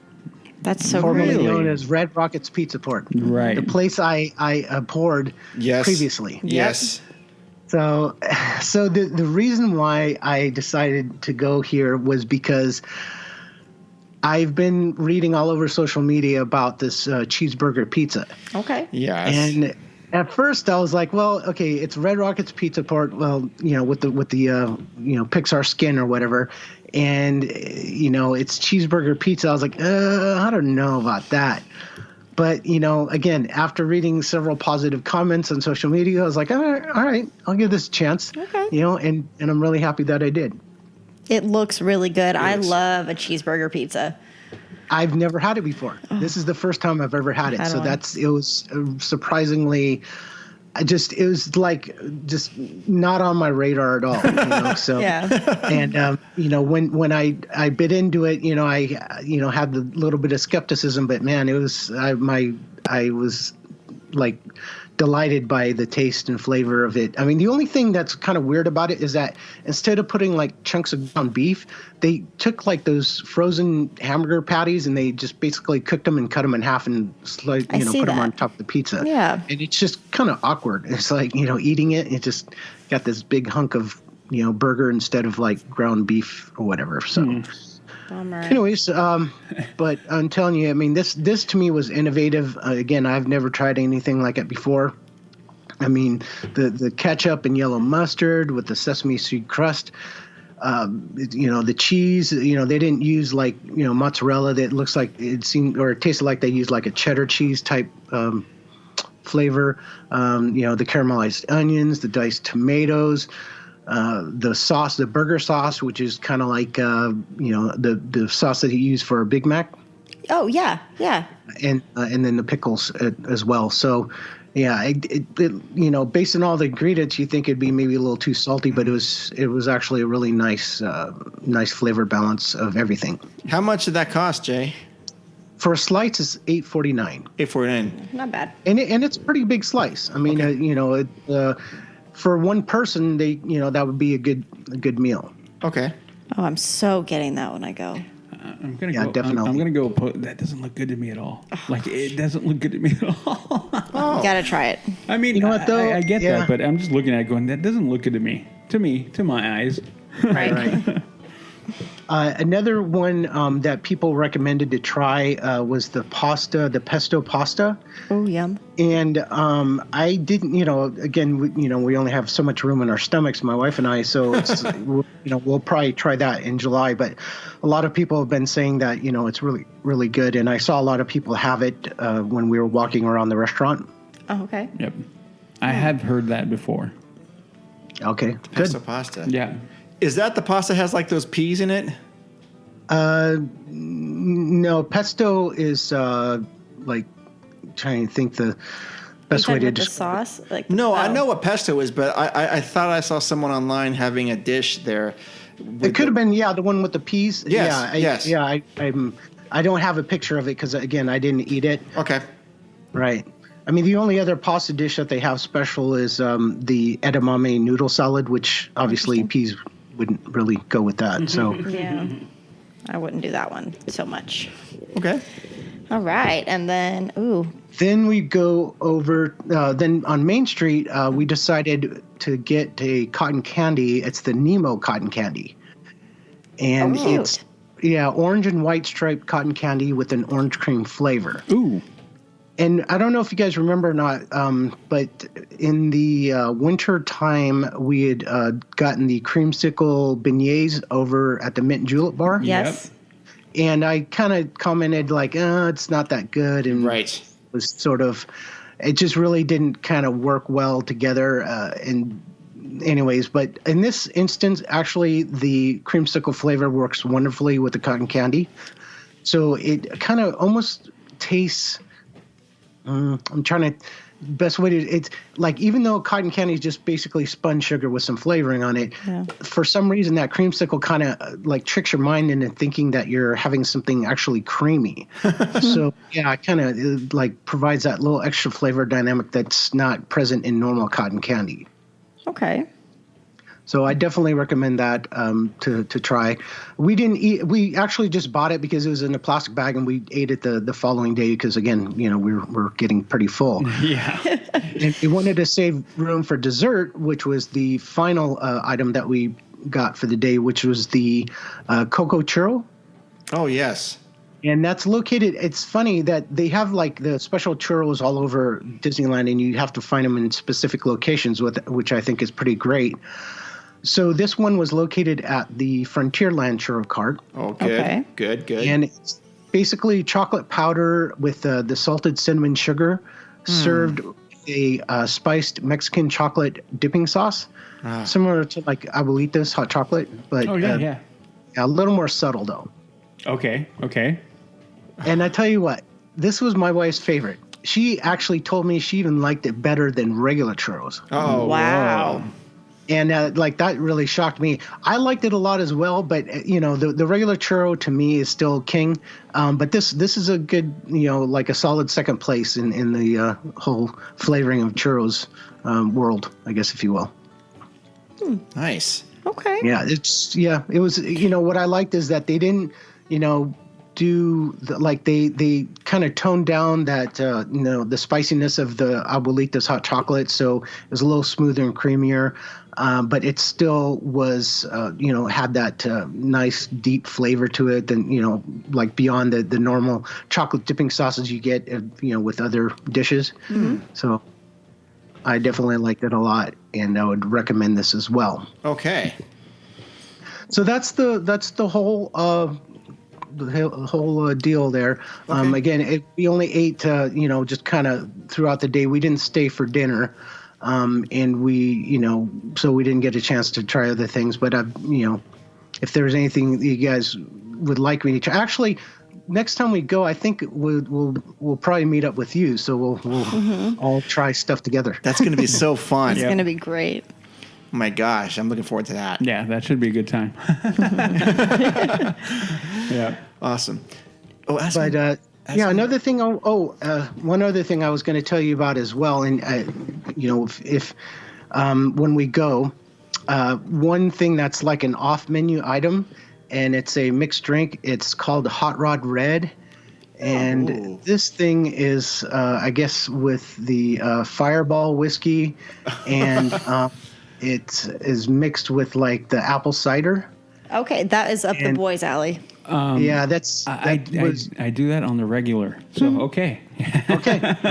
And there you go. So I guess that's their little take on it. I mean, maybe you have it normally, but they call it Hot Rod Red. I like it. I call it something else that I can't say on the show. Okay. And it's over at the Hollywood Lounge at DCA. Oh, we got to do that then. Okay. Mark, you're having one. Oh, sure. Absolutely. That's all you boys. We're having one together. In Cars Land, where can you get ribs? Where was it again? Do you remember, Jay? Is it? I'm sorry. What's that? In Cars Land, is it? Where can you get the ribs? Is it Flo's or is it? Yes, Flo's V8. Okay. Actually, Flo's recently changed their menu. Oh, interesting. Oh, okay. Yeah, Oh. I talked to my wife about that. I'm gonna pull out their menu now, but I was kind of shocked because I liked it. It was my, one of my kind of fun places to go once in a while. And the ribs with the Coca-Cola sauce, they still have that. Oh, but it's not, the other things that they had was they've removed it from the menu. So here's before they used to have the like a roast beef sandwich and a turkey sandwich. yes. Now they're doing other types of sandwiches, and they're doing fried chicken. So I'll just kind of break down the various entrees that they have now, which is the first one's called Ka Cheeseburger, like, ka-ching. Oh, whatever. okay, yeah. And it's a basic cheeseburger. I mean, there's nothing really special about that. Then they have a Fin-tastic tuna sandwich. Cute. I like the name. Yeah, Outpost tuna salad. It's basically a tuna salad sandwich on a wheat bread.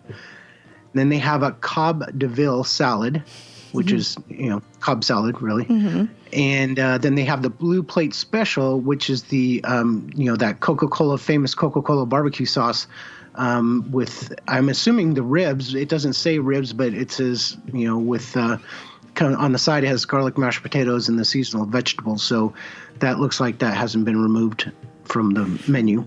Okay. And then they have the Low and Slow Club, or Ramon's Low and Slow Club, which is turkey breast, bacon, and avocado. Okay. And then they have fried chicken, and it says Flo's famous fried chicken. I've never heard of it before, so I'm not sure how famous where they get it famous from. Maybe it will become famous. Who knows? There you go.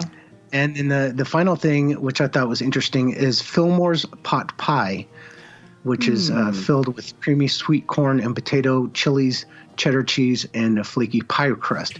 Now, I'm not sure if there's any protein in there, like a chicken, or if it's like a vegetarian type thing. It doesn't indicate.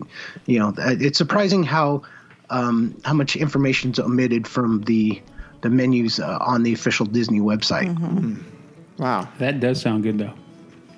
Yeah, I actually at first I was like, oh, man, that's a bummer, that they removed it, because one of the things I really enjoyed, they had a turkey, what was it called? It was like a turkey, chunks of turkey on a salad, but it had like a special dressing. It was very like refreshing. It was light, but yet filling.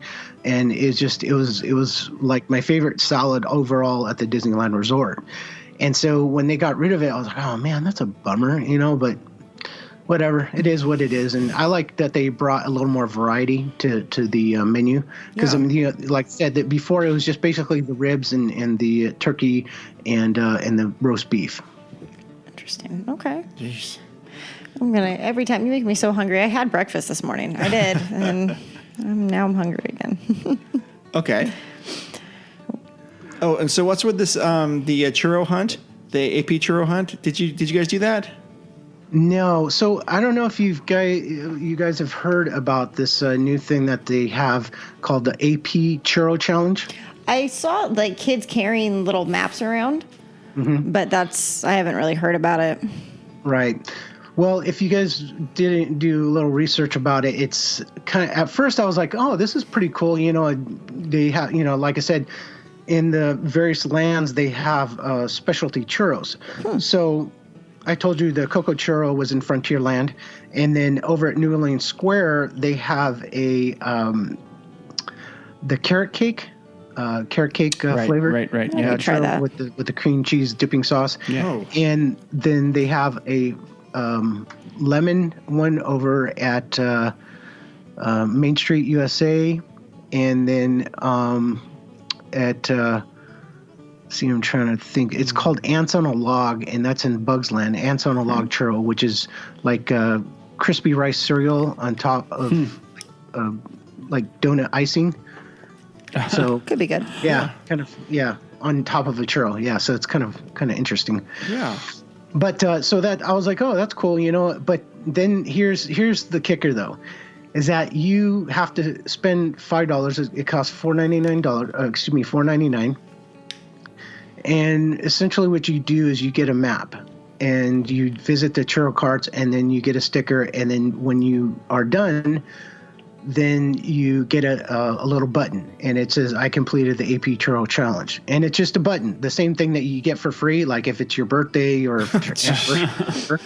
So I'm kind of like, so basically I found out about this the day after we visited Disneyland. And although I probably wouldn't have done it personally because, I just can't handle that much sweet, I thought, hey, this is a neat concept. But after looking at it further, my mind was changed. I was like, so I went on to the Mice Chat website, and I kind of agree with this guy. I'm just going to quote him. This is so we are placing this item next. We're placing this situation in the WTF category. Okay. So it says, see if this makes financial sense to you. For $5, pass holders can buy a map of 4 churro carts. You'll get a sticker on the map each time you buy one of the specialty Pixar Fest churros. Once you get all 4, you can redeem the map for a button at the AP corner in Paradise Gardens. So basically, they're charging you $5 extra so you can buy 4 churros at full price, all for a button that costs them just a few cents. Yeah, sounds about right. This guy says, we like the new churros, but this little game is half-baked. True. Absolutely true. If Disney really wants to offer something to the APs, don't treat them like fools. Offer them a discount for buying churros in bulk. Yep. Yeah. They're already overpriced for, just basically bits of dough.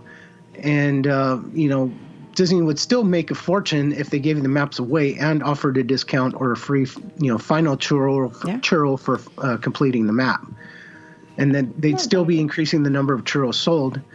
But in this situation, there's nothing special about being asked to pay extra for something anyone can already buy. Yeah. Yeah, exactly. Very true. Yeah, that's silly. Yeah. That's the perfect word. Yeah, I mean, theoretically, it sounds fun, but number one, I couldn't. Maybe if I went on multiple visits, I could, do the map. But, if all I'm going to do is just get a button, I mean, it just doesn't. No, it's not cool. Yeah, that's silly. No, shoot, that is silly. Yeah, I'm gonna try that drink up there, and I'm gonna try the cheeseburger pizza. Now, did you try? You didn't try the new frozen, the abominable. Oh, that frozen treat with the lemon? No, I did not. Okay. That actually looked interesting. A lot of people were talking about that as well. Mm-hmm. Okay, so that was a review from the Pixar Food Fest. Well, actually, it's the Pixar Fest food from Jae, and we're going to try some of that with him in July. So we're definitely looking forward to that. And Jae, while we have you, what are your thoughts about potential of alcohol coming into the parks? Woohoo! Okay. I'm all for it.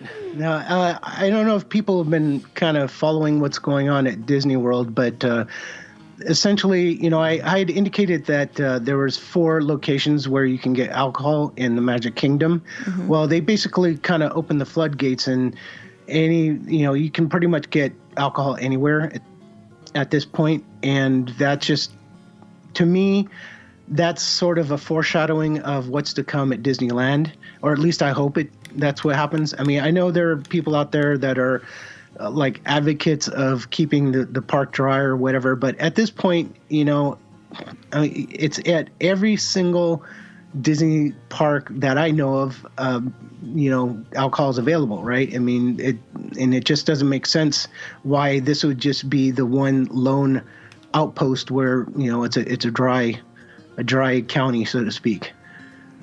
Yeah, well, we had a little bit of a discussion before, and we're kind of all for keeping it dry, actually. It just has to do with more thematically than anything.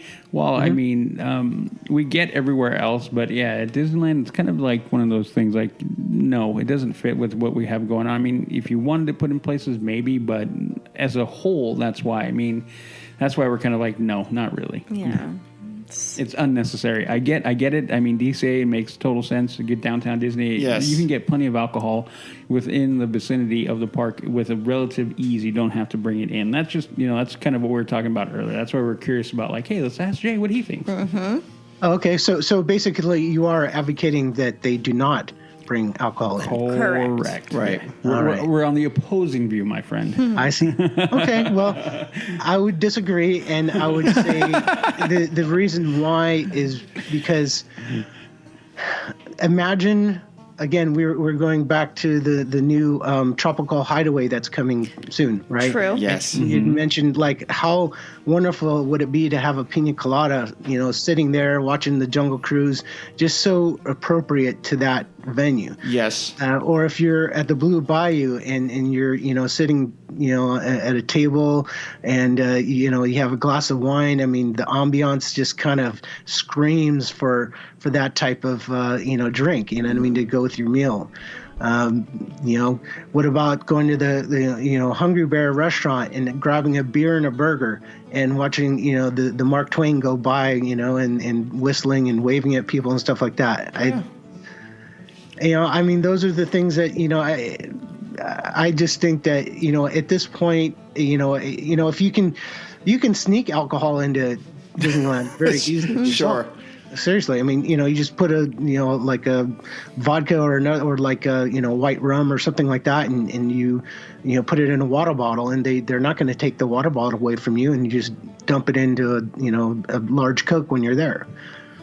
So, I mean, that's the thing is that, I mean, and it's already been proven that people don't get stupid nowadays when it comes to, their alcohol. And even if they do, Disney knows how to handle the situation and keep it out of view of the regular guests, right? Yeah, that's true.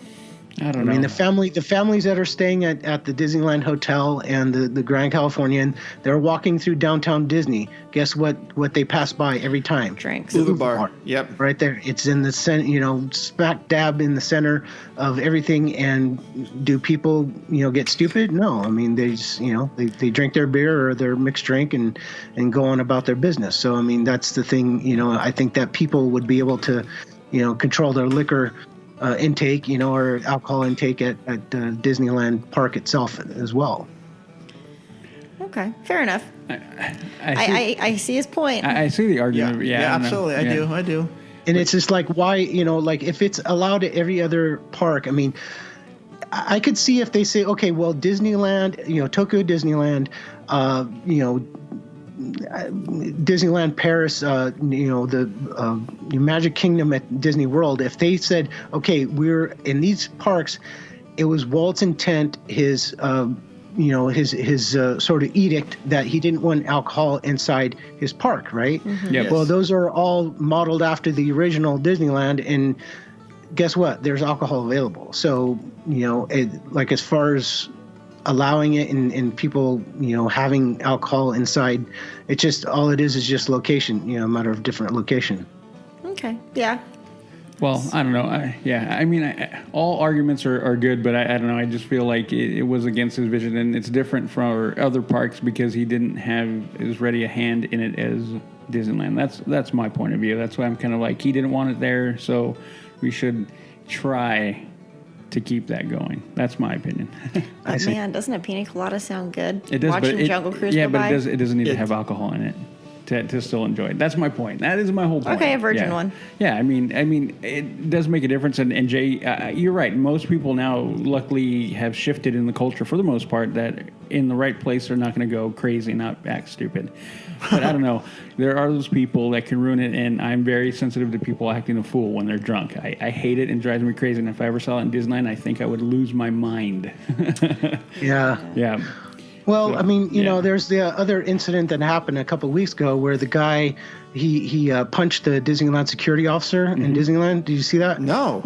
And the guy was, he was on drugs, and his friend was there, and they had, he had told the officers they had to call in the Anaheim PD and everything. And they had to subdue him, but I mean, before that took place, the guy actually knocked out he punched the security guard, knocked him out almost. That's crazy. And then and they're like, oh, what's the matter with this guy? And his friends were like, yeah, he's on something, he's on drugs or whatever, and just What a shame. Yeah. Jeez. But I mean, see how well they hid that. I mean, that's a major incident. Yet, it didn't really get out in the world so much. Yeah, I didn't hear about that one. Oh, wow. Crazy. Okay. Well, thank you so much, Jay, for spending some time with us this afternoon to go over some of the food and share your thoughts about alcohol coming to the parks. No, I don't think he's got great points with that. Points. I just wasn't thinking in those terms, but yeah, good stuff. And I can't wait till we can all hang always out. A pleasure to be on the show, and I look forward to potentially meeting you guys next month, and we can talk face to face and have a good time that way. Gosh, that would be so much We fun. will have nachos together somewhere, right? Nachos. Absolutely. All right, Jay. Yeah, we'll definitely keep in touch about that. That'll be awesome. Cool. All right, guys. Well, have a good day, and talk to you again soon. All right, thank you. Bye-bye. Thanks, Jay. Bye. Okay, so now let's go to our feature presentation. And now for our feature presentation. All right, so today we're going to talk about, we're going to continue our series on 5 Up and 3 Down, and we're going to venture a little west over to Critter Country. This is the smallest land besides Toontown, but it's part of the park and it meets the criteria. So we're going to talk about our 5 things that we like about it and 3 things that we don't really care for. Now, we had quite a few people. We posted the question on Instagram, and we got quite a few reviews or answers about that. So, Jess, you want to talk about those? You want to do those first? Yeah, let's just see what they said. Yeah. Why Why? So that we can piggyback off them? No, I mean we might piggyback off of them. Or do you want to go first with us? No. We're good. I was just joking. Okay. Because the land's so small that we're gonna all overlap. Yeah, we might. I don't know if I have 5 up and 3 down. Okay, then Udi can. I'll piggyback off of everybody because I'm like, I know what I like. Okay, so I have to just fill through these because we said okay. Wow. All right. So let's see here. The first one is from Fernando. Fernando said, favorites first. Obviously, you have to go on Splash Mountain. Mm-hmm. It's not a must every time that he goes to Disneyland, but it's the closest thing to that land that you must ride. Mm-hmm. Fun fact, my brother and I saw Nicolas Cage walking into the exit of Splash Mountain when we were exiting during Mickey's Halloween party last year. He was dressed as a cowboy, or at least something Western. I think that's how he normally dresses. He said, for all I know, he was filming a movie in the park where he had to steal the Declaration of Disney pendants, and that was part of the wardrobe. Honestly, those are two of my favorite Nick Cage movies: National Treasure 1 or National Treasure and National Treasure 2. Yeah, they're good movies. Both good movies. He said everything else there is pretty meh. The Explorer canoes are kind of fun, but not something I'd recommend unless you're trying to burn off some churro calories. Yeah. Hungry Bear is okay, nothing special, but I've never gotten something that wasn't edible or that felt like a total waste. The bathroom in the area is usually pretty empty and cleanish. Pooh is a filler ride. I go there with my kids so that they can feel like we did something. And it's whatever. The song gets stuck in my head, so that sucks. If it wasn't for the fact that it replaced Country Bear, I don't think anyone would really have much of an opinion about it. That's pretty much all I can say, or all I can think of. Okay, cool. Thank you for that, Fernando. And very, very good points. No, I agree a lot with him on that one. And then let's see here. Jamie said, my favorite ride is Splash Mountain, but I like the general feeling of Critter Country the best. It always seems calm and peaceful against the hectic New Orleans Square and the Hub. Critter Country also has my favorite bathrooms in the park. They are always super clean and never crowded. And when in the park, we always go and get cookies from the store at the exit from WTP. Winnie the Pooh, okay. My main gripe is the dank smoking section. It would be so nice to enjoy the Rivers of America without that horrid smell. Okay, so that's been gone for about 2 years now, that smoking section. So you're good to go now there, Jamie. I thought so. It's been gone for quite some time, just because I know that was 13's favorite smoking section when we go. And she gripes about it not being there anymore. Okay. And then let's see here. And then Marcus said, it's a nice change of pace. Splash Mountain is great. Of course, Winnie the Pooh is fun and never has much of a wait. Side note, it's particularly fun for my family because my oldest son was scared by the woozles when he was little. So we have a running joke about that terrifying Winnie the Pooh ride, and we tell him to be brave. He's 17 now. I don't care for Hungry Bear. Nice atmosphere, but the food isn't worth the price in my opinion. I can overcook a burger patty myself. He said, I'd rather spend the money elsewhere. Pooh's Corner is a nice stroll through. Overall, Critter Country is just a pleasant place to be. Okay, not bad. And then Aaron said, Critter Country is a nice, calm area, and Splash Mountain is a fun ride, but I think that it is very underwhelming. It is a very underwhelming land in the park. From what I hear, it used to be a great place with the BBQ restaurant and the petting zoo, but unfortunately, I never got to experience that. I did love the Country Bear Jamboree, which I saw there as a child, and I've seen it in Florida as an adult. I really wish they could bring it back. So besides Splash Mountain, the funnel cakes, he loves funnel cakes at Hungry Bear, and maybe Pooh, this land is unfortunately gone from amazing to meh. Yep. Yeah, the one word is yes. And then, just so you know, Aaron, that actually what you're talking about, the petting zoo and the barbecue, that's actually going to be in Frontierland. So it was in Frontierland. So right over by Thunder. But everyone's beloved Star Wars. Galaxy's Edge took that. So anyways, moving on. Let's see. And then I don't know this person's name, so we're going to go with their Instagram name is Inside CGA. Oh, yeah. Those guys do California's Great America. Okay. Those guys are super cool. Oh, cool. Yeah, I message them once in a while when they have pictures about Great America, and because I love that park, and I go, hey man, this is cool, and I just give them information, or I comment on stuff that I see. So yeah. They said I always take a picture of this guy too. They're talking about the guys in Winnie the Pooh, the 3 heads that are left from Country Bear. Yep. I always take a picture of this guy too. I'm sorry, no, he's talking about the guy that you posted, Mark. Oh, the actual bear with the hamburger. The bear with the hamburgers. That's what he's talking about. Right. So sorry, you guys. He said there's a similar carving of the Brayers. Brer. I think. Okay. By the entrance of Splash Mountain. Oh. Okay. I was talking about the Splash Mountain building. I also love the little hidden walkway from Fowler's Harbor to Critter Country.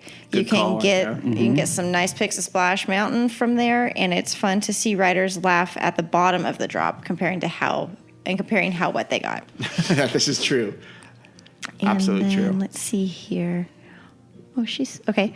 And then Karina, and this is actually going to be Disney Millennial Mama, the one that just left our most recent review. She says, let's see here. Probably my most favorite thing is the outdoorsy camping-like feel. I also love Splash Mountain, but my husband doesn't really like the water rides. He did promise me, though, that he would ride it with me next time we go. I really miss Country Bear Jamboree. My parents have a VHS recording of it from when I was a kid. Yeah. I actually ride Winnie the Pooh just to see the 3 talking heads that were moved into the ride after Country Bear. After Country Bear Jamboree closed. I have heard Harbor Gallery is pretty good. So I think that's Fowler's that we're talking about. Yeah, I believe so. Is pretty good as well. I was told that they have yummy clam chowder in the bread bowl. Yeah, that's what we're talking about. Okay, perfect.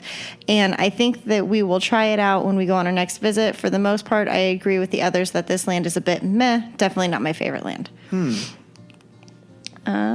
wow. Yeah. Good answer. That's it. Let me see if I have anything on our Facebook page. I can't remember. Yeah, she's talking about the Harbor Galley, that little restaurant, quick service at Fowler's Harbor. Yeah, that's it. And they have all the bread bowls, clam chowder, and I think there's a broccoli cheddar or something like that. Okay, here we go. Oh. Okay. So my let's see. My Aunt Carol said no Country Bear Jamboree, least favorite thing. And then poor Dan, he didn't. He got confused. Dan says, "What? Country Bear Jamboree is amazing." Maybe I think that way because that's my family. So he thought my aunt was saying Country Bear Jamboree was not good. Oh. And then Dan said his 5 ups are Country Bear Jamboree, Splash Mountain, Winnie the Pooh, Hungry Bear. There's always seating and the food is somewhat decent. He said, okay, there's only 4 unless you count the peace and quiet at the end of Critter Country. Least favorite, the canoes. That's way too much work on a vacation. And then he sent another one that says, and I'm still waiting for episode 61.5, LOL. No, Dan has not been drinking tonight. Okay, maybe just a little bit, but it's Wednesday. Have a great night, LTP family. Well, Dan, I'm sure you know it's out already. Yeah, it's out now. Yeah, so now we've got it. And then Eric says up is Max, Buffy, and Melvin mounts from the Country Bear Jamboree. Yes. Up in the Winnie the Pooh ride. Down, no more Country Bear Jamboree. Okay, so recurring theme. Okay. All right, so thank you guys so much for chiming in on that. Thank you very much. That's great. And yeah, we're going to be kind of piggybacking. It is a small land, but a lot of them, as Jess is reading them, nodding quite in agreement with a lot of that. The recurring thing, can we go with it? Is the country bear? Can we start there? Yeah, let's just start there. Okay, so whose turn is it? It's I went first last time. So okay, Mark. It's Mark. See, I didn't mention Country Bear in there. Oh wow. So the first thing that I put in there was.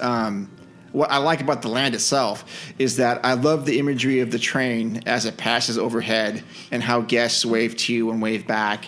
And I love how that train trestle looks day or night.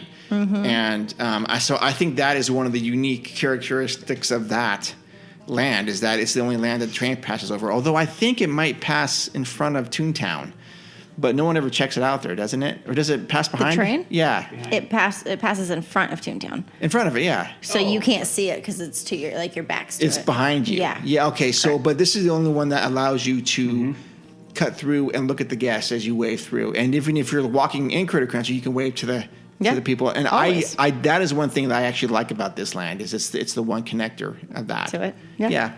Okay. Well, I can fully agree with that. And that's one of mine. Is the overall feel of the land is great. Yeah. When you really think about it, theming wise, once you pass the splash and you actually turn and you start going into it, you feel the shift, you feel the change, and you feel the land, and it's great. And yes, that is by far my favorite thematically is that train trestle going over. Right. You walk under it, and I always look up, and I always, you take that moment and you pause and you look at it, like, man, it's just cool. I don't know why it's cool, but it just is cool. It is. You have a great feeling, and that is the one thing about Critter Country that has maintained. Is that great feel of you're just out kind of in the country, you're out there in the wilderness, and it's fantastic. So thematically, that is my favorite thing about Critter Country. Okay, yeah. Splash Mountain. Oh, okay. I mean, I'll go there. I know I was going to piggyback with you, Udi, but Splash Mountain, hands down. Like, one, it's the only ride that I ride when I'm there. Other than that, I really don't have a point to go over there because I guess we'll mention my 3 downs later. There's no really point for me going over there. And Splash is just great. I do not like to get wet, like wet. So I won't ride Grizzly. But Splash it's not as, I feel like they've mild it down a little bit. And it's not as miserable as it used to be. Well, I think with Grizzly compared to Splash is like in Splash you may get wet and you're going to get some. In Grizzly, you can get drenched. Yeah, and I don't like that. And it is like a gamble every time you grab on Grizzly. Like, okay, am I going to get drenched this one or not? High probability of it happening, but not always going to happen. And at, honestly, I think the most I've ever gotten wet on Splash is like your legs. Like it's not like head to toe drenched. I think I got once down my back one time. That's because I leaned forward and that was my fault. Yeah. Okay. And it's the only remnants of Song of the South. Yes. So for me, because I loved that movie, it's the only thing that's like the remainder of it, and at least we get to pay honor to it in one way, I guess. For sure. So, yeah. Okay. My number 2 is I like the Hungry Bear restaurant and the views and the outdoorsy feel. I think they have a pretty good menu selection there, and I think anywhere you go, it is a nice tranquil spot just to hang out and like relax and to like get away. It's one of those things where you kind of feel removed from everything else. But you also get a nice view of the fray. And I forgot to ask Jay about this, but they have some of the best onion rings there. Really? Yes, at that place. I love me some onion rings. Oh, they're like the best. They are really good. Okay. Yeah. And anyways, yeah, I like it. And of course, they have those bathrooms downstairs, which people have mentioned before. Yeah. Yes. Okay. So I'm going to run off, and I'm not going to go Splash. I'm going to go with Country Bears. So definitely one of the things that every time I think about that land is one of the first things to come to mind is how much I just love that show. Growing up as a kid, getting a break from being out in the heat, and you're running the air conditioning, the 3 heads, everything. The show, it was fantastic. Just a good old time. It was like my mom would take us in a tiki room, so you have that animatronic and the song and the whole singing and kind of thing going on, and then you would go over there, and then you'd get it even more amplified and much more big, because we had big bears and everything going on, and just made it like huge, like Tiki Room, just 2.0, huge, and it was just fun. It was just fun because and it was that kind of off comedy and whatever, and just stuff that I really enjoyed. So by far, Country Bears is one of the things that till this day I just remember every time. My fave. Country Bear. See, I wasn't going to use that because it's not there anymore. But you can. But I can? I don't know. I think that's... No. I like Hungry Bear's atmosphere. Yes. And that's all I'm going to say that I like about that place, because it is also one of my downs. Oh. So I enjoy the atmosphere, especially since they've extended it. Mm-hmm. You know, now with Star Wars or with Galaxy's Edge coming, there's more seating and it's the ambiance and it's quiet. Mm-hmm. It is quiet. It's for now. For now. It's not loud music. There's not a bunch of people. I can sit. We could record over there and it would be perfect. Mm-hmm. We'd get the most noise we'd get would be the train going by. Yeah. Which would be amazing. Anyways. And then you get like the view, you get the Mark Twain going by, and then you now can see the Indian village and the chief and all that. Yes. So that would be the Hungry Bears ambiance. Okay. And I'll throw the bathroom in there too. I'm not going to make that its own. So Yeah. I'll throw the bathroom in there too. Okay. Super cute. My third thing that I like about it is, no one ever really talks about this, is I love the waterways and the waterfall that's hidden back behind Winnie the Pooh. Oh, yeah. I wouldn't have thought of that one. Because when you walk over that bridge to go to Hungry Bear Restaurant, you walk over that little river that is fed from the waterfall. Oh, yeah. So I've gone back to many times and taking pictures like with the girls is one of the things that we've done. And it's like people go, like, where is that? Where is that? I go, it's in Critter Country. And they have no idea where it is. Huh. Yeah. I wouldn't have thought of that one. I just think it's one of those little things that no one talks about, but it's a nice little photo spot. And you go, okay, there's a little waterfall, and then you can follow the little stream to go to the Hungry Bear. And I like it. Oh. Okay. All right. I do too. I will go with Splash Mountain. One of unfortunately the only reasons to go there anymore. I mean, big reasons. Yeah. It was always fun. I always enjoyed it, and like Jess mentioned already, that it's the only place we get anything from Song in the South. True. You're going through. I mean, and what was that one story about that one guy on drugs? That always gets incorporated now? With the fox or something. Yeah. Is that what it was? I'm going to marry your dad or something. The fox was going to marry his dad. Anyway. Epic. But anyway, yeah, no, Splash Mountain, great. I mean, watching, I always get a kick of being able to see the people around the precipice before they come down. And so it's always great. Yeah. It's always great. It just adds what, kind of puts you into the ride and just laughing a little bit because the people are just, usually just having fun. And, it's a culmination of the ride and it's just great. And so I've always liked that. Mm-hmm. Yeah, and plus the way it looks is great too. Even their queue, even though it's really simple, I don't mind their queue. No, I like it. It's usually always covered, and you're usually not in any kind of heat or anything, and it's a fine queue. I mean, I've run through that queue quite often. Yeah, because I have a fast pass. I'm like, I'm going to just go on, check on through. But yeah, their queue is good too. I mean, nothing about that ride is I can think of as a negative. Mm-hmm. Oh. Yep. Don't let me forget. We just got an email. I just got an email that I need to read, or that we just got an email. Okay.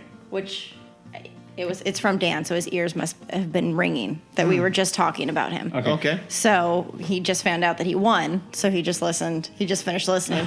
So his ears must have been ringing. Oh. So, yay. Okay. But anyways, oh gosh. See, now you guys are making it tough. I enjoy Pooh's Corner, not for the merchandise, but for the candy shop that's in that corner because it's never crowded. Yes. So I can get anything I want that I could get on Main Street over there, and it's never crowded. What candy do you get there? Chocolate-covered strawberries. Oh, that's right. They have them there. They're big, too. They're huge. They're expensive. Yeah, they are. But I get those, and then 13 likes her s'mores bars. Uh-huh. And then she always gets her mom fudge. Corey loves the fudge from Disneyland. So, yeah. Okay. And there's no line. There's never a line. So that would be my third. That's interesting. Okay. The fourth thing I have is the hidden pathway that is near the splashdown on Splash Mountain. We just talked about that. It's one of those things that people just don't ever walk by. I mean, they walk by, but they don't know what they're looking at. And they go, what is that little path? And you go back there. It's nice. You can watch people splash down and wave at them. And I don't know. Something that it's quite unique. Yeah. All right. No, and that was on mine because I think I've been down that path exactly one time. Okay. And it is great. But it because it's secluded, I forget. Yeah. Like I flat out forget. And I think the only time I ever won is because you mentioned it. Yep. And I was like, oh, that's right. I should go check it out. And it is great back there. Yeah. Yeah. Who was it that's going to try Harbor Gallery? Or Galley, I mean. Karina. Karina. And I believe that is Aaron's wife. Okay. So, Karina, when you go there and you get your clam chowder bowl, that's in Fowler's Harbor. Just go back to like where the Columbia is usually docked. There's a harbor. It's Fowler's Harbor Inn. And just keep walking back there, and there's a little door that says like, or gate that says employees only or cast members only. I mean, if you just keep going past that, the path starts back there. It doesn't look like it does, but it does. And go check out the Splashdown or Splash Mountain. There's a little pro tip, but don't tell your friends. Yeah, secret. Yeah. I will. I am going to piggyback off of that because 13 and I sit there many times. And we just sit on the stairs and we'll just hang out and we'll talk, or we recorded one of our YouTube videos, a part of one of the videos we stood there and recorded. And you could kind of see the people going down behind us. But it's, again, peaceful. There's not loud music blaring. There's not a lot of traffic. I mean, it's getting busier because people are starting to know that it's there, but it's very peaceful, and you can hear, when the Mark Twain goes by, you can kind of hear, whatever audio is going through at that time. And yeah, I like it. And it's shaded. Yep. Let's go there. Let's go there. Okay. It's shaded. Okay. My last item is going to be Splash Mountain, of course. This is not in any order. I just threw them in there, but because I knew it was very obvious. I think Splash Mountain, although I'm not a big water guy as far as getting wet, I usually have my flip-flops in my backpack if I'm going to go on this attraction. But the theming is wonderful. And what's actually really cool about this is even in the winter months, like the holiday season, that area is spectacular back there. Oh yeah, they have all the so garland pretty over the trestle and over the entrance to Splash Mountain. I won't go on it because it's cold, but the big old Christmas ornaments that hang.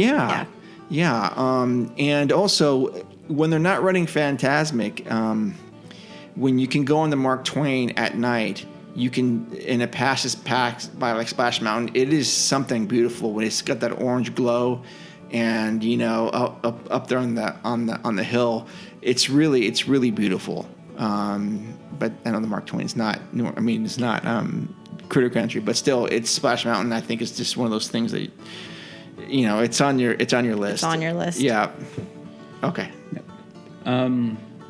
So the canoes do qualify Critter Country, right? Yes, they do. Okay, that's what I thought. That's why when Dan mentioned, I'm like, yeah, it is. But yeah, no, I've only done it once, and I dig it. I get his point, like it's a lot, but you don't have a better way of connecting with the rivers than that.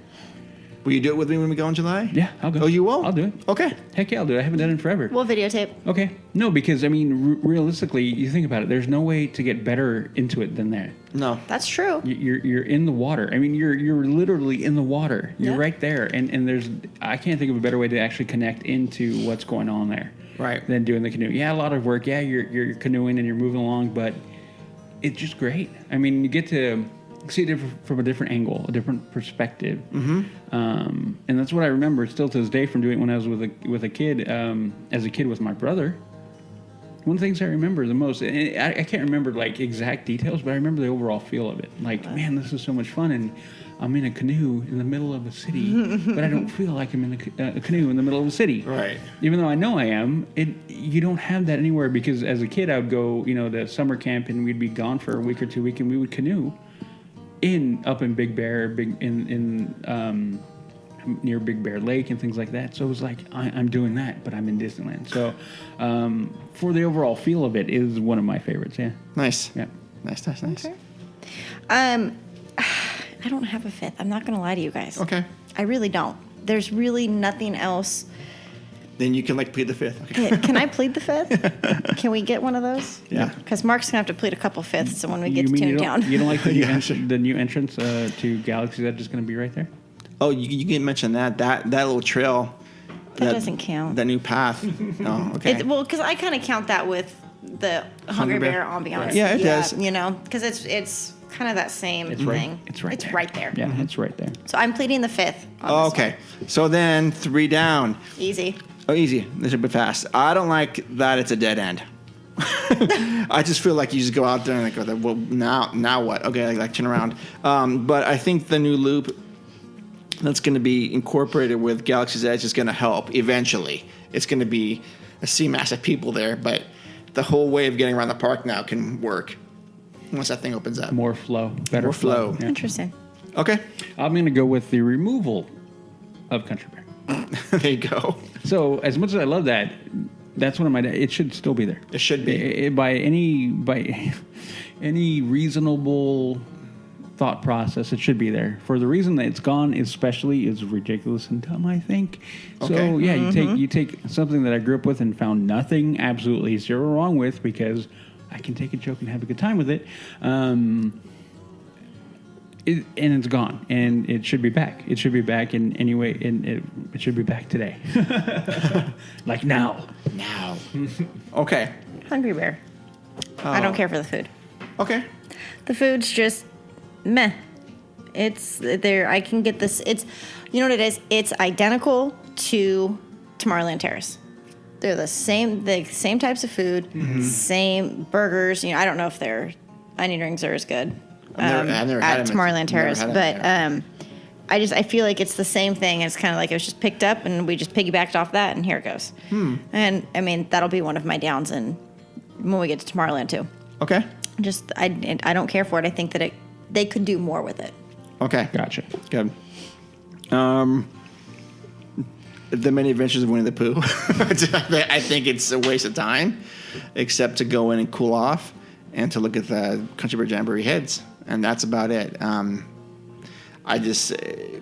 don't know why that thing is even there.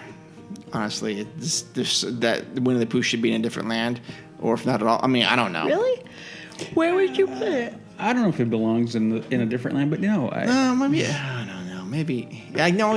You're right. I mean, I think Critter Country or Bear Country, whatever. I still think it's called Bear Country in my head. But Critter Country, I guess it does belong there. But it seems like there was something else that they could do with Winnie the Pooh, and I'd rather have something else besides that. Okay. Okay. Yeah. Well, I will follow straight along because that was the next on my list. Yeah, is Winnie the Pooh down there. For everything you said, pointless. Kind of like, ugh. You went from something I looked forward to now to something you avoid, like necessary, boring. Like once you go and splash, and then you're like, okay, and we're gone. It's over. Enjoy the ambience all you want, but it's over. You know. So yeah, because if not, you could actually go and spend a little bit of time down there, jumping in between both of those. But yeah, no, it's a waste of time. Waste of time. Okay. Anyways, sorry. I got almost choked on an ice cube. Winnie the Pooh. Okay. So it's a love-hate for me. I think it's stinking cute. Okay. But I don't want it in Fantasyland. So it's kind of the only place that it would have to go for me. But I don't ride it ever when I go. And sometimes the line is stupid long. Nope. Yeah. Well, didn't we say it would be good if they replaced with, like, what was it, Pooh's Honey Hunt? Yes. Then it'd be okay. I'd be like, okay, there's more going on than what we have. Yeah. Yeah. Pretty much. Okay. Poor Pooh Bear. By the way, they're coming out with a new movie and it looks incredible. It looks really good. The new Winnie the Pooh movie with Robin. you and Ewan McGregor. Oh, yeah. It's going to be incredible. Yeah. Anyways. I've got a good feeling about that. Me too. The last thing that just bothers me about the land is that there's not a whole lot for me as a grown adult to hang out there for much of anything. Correct. I just walk in, maybe go to Splash Mountain if the land's not crazy, and then I walk around and come back and go, oh, that was nice. Yeah. There's not a lot. There's not. I mean, Hungry Bear is the only thing that's, if I'm not going to go to Splash Mountain, I'm going to go check out and have something to eat there or hang out. But that's really about it. It's just like a dead end. Well, it's because it is a dead end. It is a dead end. Yeah. Well, no, I'm going to go right off of that. That was one of my things. It's the quite abrupt dead end ending to that. I mean, you really think about it. There's not very many other lands other than Toontown that has a dead end feel. Right. And look how much we love Toontown. But every other land has a flow to it. You can move, yeah. You can move through it. You can kind of go around and like, you know, and never feel like you're going to be in a dead end. You're flowing through the park. There, it just kind of goes like, oh, fence. I guess we're turning around. And it has such an abrupt finish to it that it ruins as much of the ambiance that is there, and it's fantastic. That abrupt stop to it all just kind of ruins it. And you're like, okay, well, now I got to turn around. Instead of having something that's kind of flowing and transformative, you know, like having the trail, how it kind of moves you from Fantasyland and Frontier, and all that kind of good stuff. Like everything flows, you know. even from Tomorrowland into Fantasyland, all that kind of stuff, everything's flowing. You get there and it's like, dead end stop. Okay, turn around. Okay, nothing to see here, turn around. So, yeah, totally weird vibe at the very end there. Like, it's always been weird to me. I always come to a fence and I feel, like closed off. You're like, weird. So, that, I agree with you. And I'll go with it. But it works if you are riding Splash. Mm-hmm. If that's all you're doing. Because you're going to get in line at Splash at the front, and when you come out, you're going to make that turn anyways. So you don't get that stuck feeling. You know what I mean? Yeah, right. No, I get it. And I mean, that's the way that they designed it, I'm guessing. Because most people don't walk around. I mean, some people do. You just walk around just to walk, and you can't tell that you're going anywhere, but that would be my only... I'm defending it. Okay. I agree. Yeah. And I do agree that it's not a down for me, but I just had to defend it. Okay. My last down is the entrance to Galaxy's Edge. Uh-oh. What's wrong with that? Because it's Galaxy's Edge. Oh, it's Galaxy's Edge. Not the theming and... No. The theming's gorgeous. It's beautiful. Yeah, no, it looks really good for everything I've seen. If they could just connect it to Frontierland somehow, yeah. I would have been happy. But it's a down because it goes to Galaxy's Edge. Okay. Gotcha. And because they're going to ruin it, because they're going to put those stupid X-Wing fighters further down. Past the gate, I think. Past all the way down, yeah. It better be. It would. Because right now everything looks like garbage. I would argue otherwise, yeah. You saw my pictures. Yes. It looks awful. Well. I'm stuck. Okay. It looks like crap. You guys, you saw, right? I mean, it was hard for me to get them on going like down thunder. You can tell like we started to turn like as my pictures are being taken. That's going to be the thing is like as we move along here, once the Galaxy's Edge opens, we would talk about it. We need to get a better delineation between lands. It's going to be imperative. Yes. Right now, we're not going to get that no matter what. So hopefully 5 years from now, it'll be a non-topic, but who knows? Okay. Well, that was 5 up and 3 down for Critter Country. And thank you again, all the listeners that chimed in on Instagram and Facebook. Thank you very much. Fantastic. We love that. We absolutely love that, and we will always read them.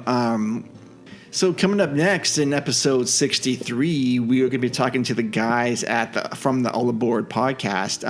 They're going to jump in and talk to us about, probably the show a little bit and see what's going on with those guys. And then we are going to discuss our 5 up and 3 down for Frontierland. I think this one's going to be interesting. The next couple ones are going to be fairly interesting because I think we're all going to be different on this. Mm-hmm. So we encourage you again to look online on Instagram and Facebook and chime in as to what your 5 up and 3 down for Frontierland are. We'll post something on there next week or so. Mm-hmm. So that was that. So for this episode, I want to say thank you to Jay for dropping in. Of course. Always welcome here on the show. Great guy, and look forward to meeting him in July. What else is going on? Yes. Oh, Jess? I have an email to read. Okay. If you are okay with that. I'm fine. Okay. All right. So Dan says, it's a long one. What? Yeah. He says, "Hi, Jess, Mark, and Udi.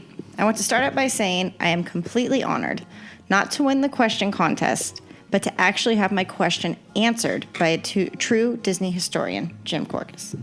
The energy that Jim puts out is amazing, and I was hanging on every word that he said, and I thought I knew a lot about the Disney parks. Yep, I was wrong. I know nothing. LOL.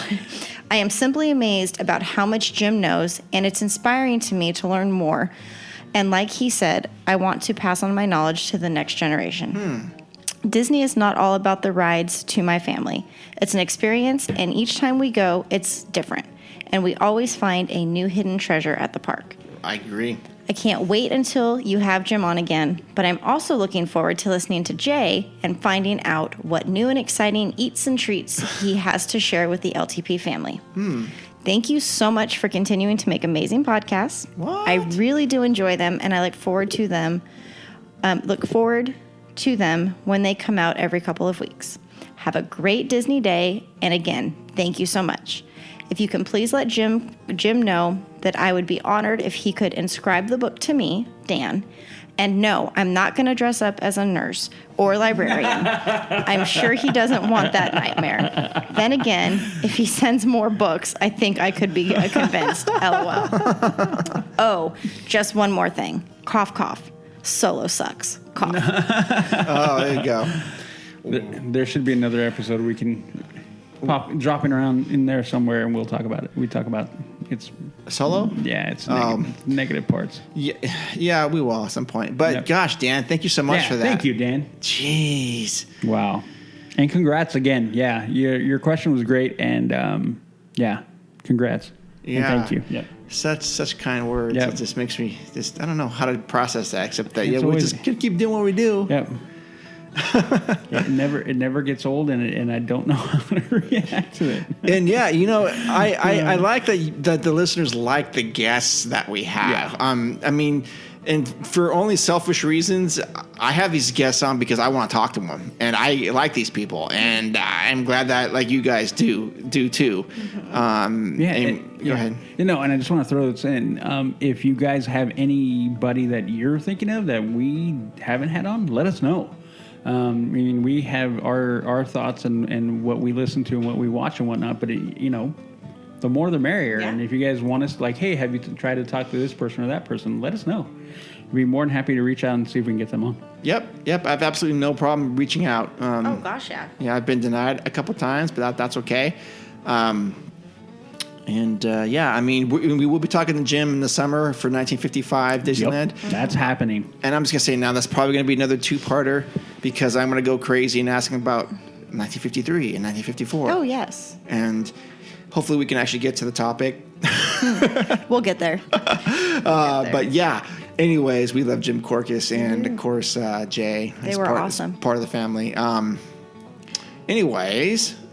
yes, Jess? I have one more thing. Yeah? I'm ridiculous. So I posted a picture on Facebook. I didn't get time to do it on Instagram. Okay. But I was able to do it on Facebook.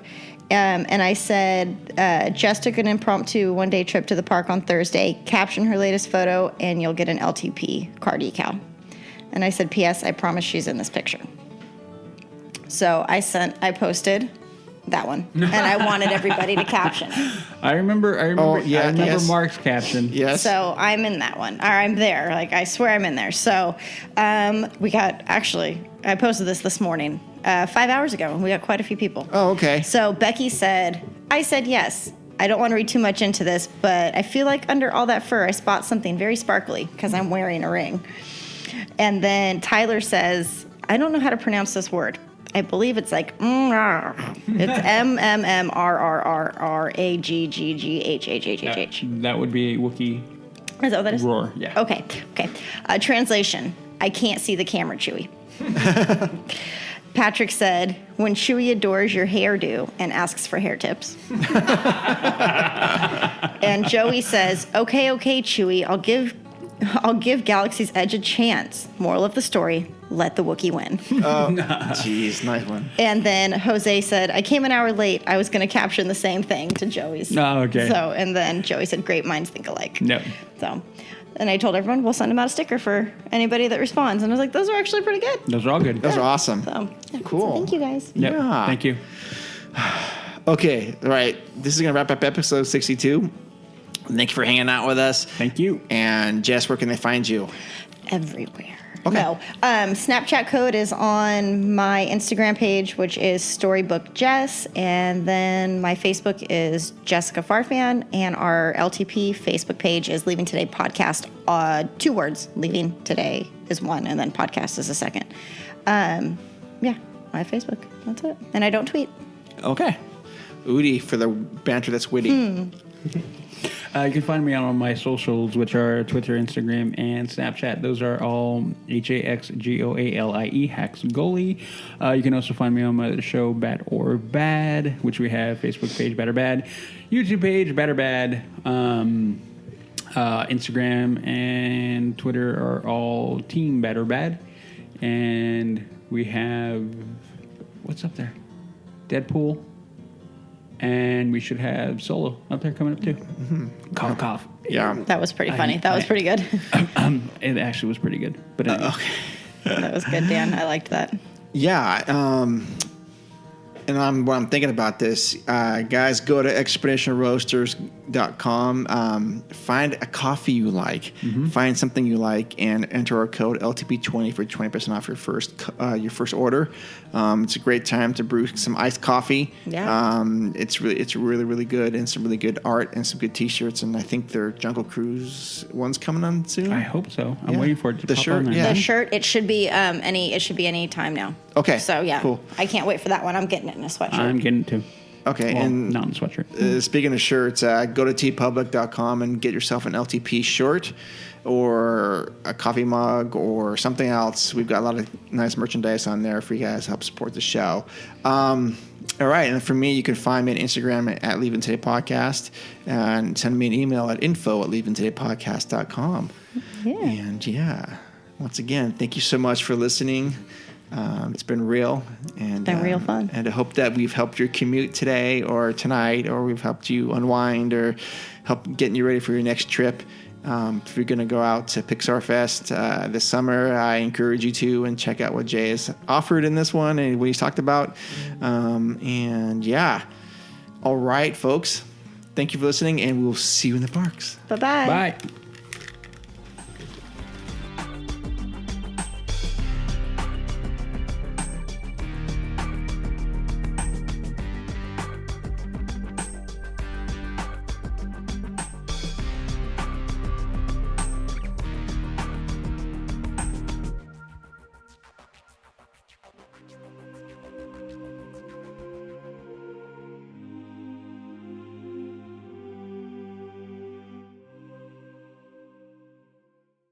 Sorry, that hurt. Oh, I guess it's not. No, it's Let's not. do that again Do that because again. Jess decided to smack herself in the face with her headphones. Sorry. Alrighty then. You beat me to it. Oh man, where's my invite? You ruined it. I was gonna say something. Wait a minute. Hold on. We got to do this again. Can we? Yeah, we're gonna. Beware. Can we? We could read. I'm sorry. I'm tired. I know. Too bad you guys aren't sticking around for tacos after this. Let's get going because I got tacos waiting for me. Oh, I'm going. Am I coming over or no? No. Right. Temptation is great though. Temptation is great. I'm still hungry. I have a full rack of ribs in the fridge. I'm ready. I got lasagna in the fridge. In the fridge? Yeah, Yep. I haven't made it yet. Oh, you have to cook it? I have to cook it. That takes like 4 hours. So I look at it, and it's a decent sized steak. 16 cents. Nope. Let me see it. Nope. Let me see it. You know, if I take it off, it locks and no one can touch it. That's fine. I'm not gonna. You don't have to take it off. Oh my God. But you Yeah. make me hot. And I don't know why. Why do you? Okay. Because you are a sarcastic. God, it's too short, Rudy. It's too short. Short. It's too short. Okay, we're back to the news.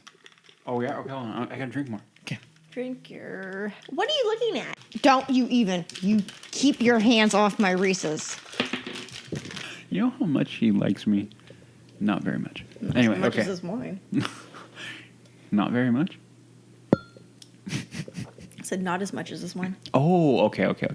That's why I'm okay. See, you're ready to get all hyphy on me, and that's I'm what still happened. hyphy. I know. We're just gonna do things a little different right now. Okay. I'll show you my monkeys. Your what? My monkeys. But then when you pet her, she bites you. Oh, well, that I have no control over. Why you gotta ruin everything? Wow, these are smaller than I thought. That's what she said. No bed sheets. Why are you yelling at me? Because I like yelling at you. Get over it. I was just asking. I can't ask questions now? No. Oh, well, I'm gonna. Okay. Bam! Oh, what? My mouth hurts. And every time I look at it, it makes me cry a little bit on the inside. It really does. No, I will give you one. You have to give me two. Nope. One from the back. Drink your alcohol that's way too strong. Way too strong. Kitty. It's like a breath of fresh air. Boy, was my face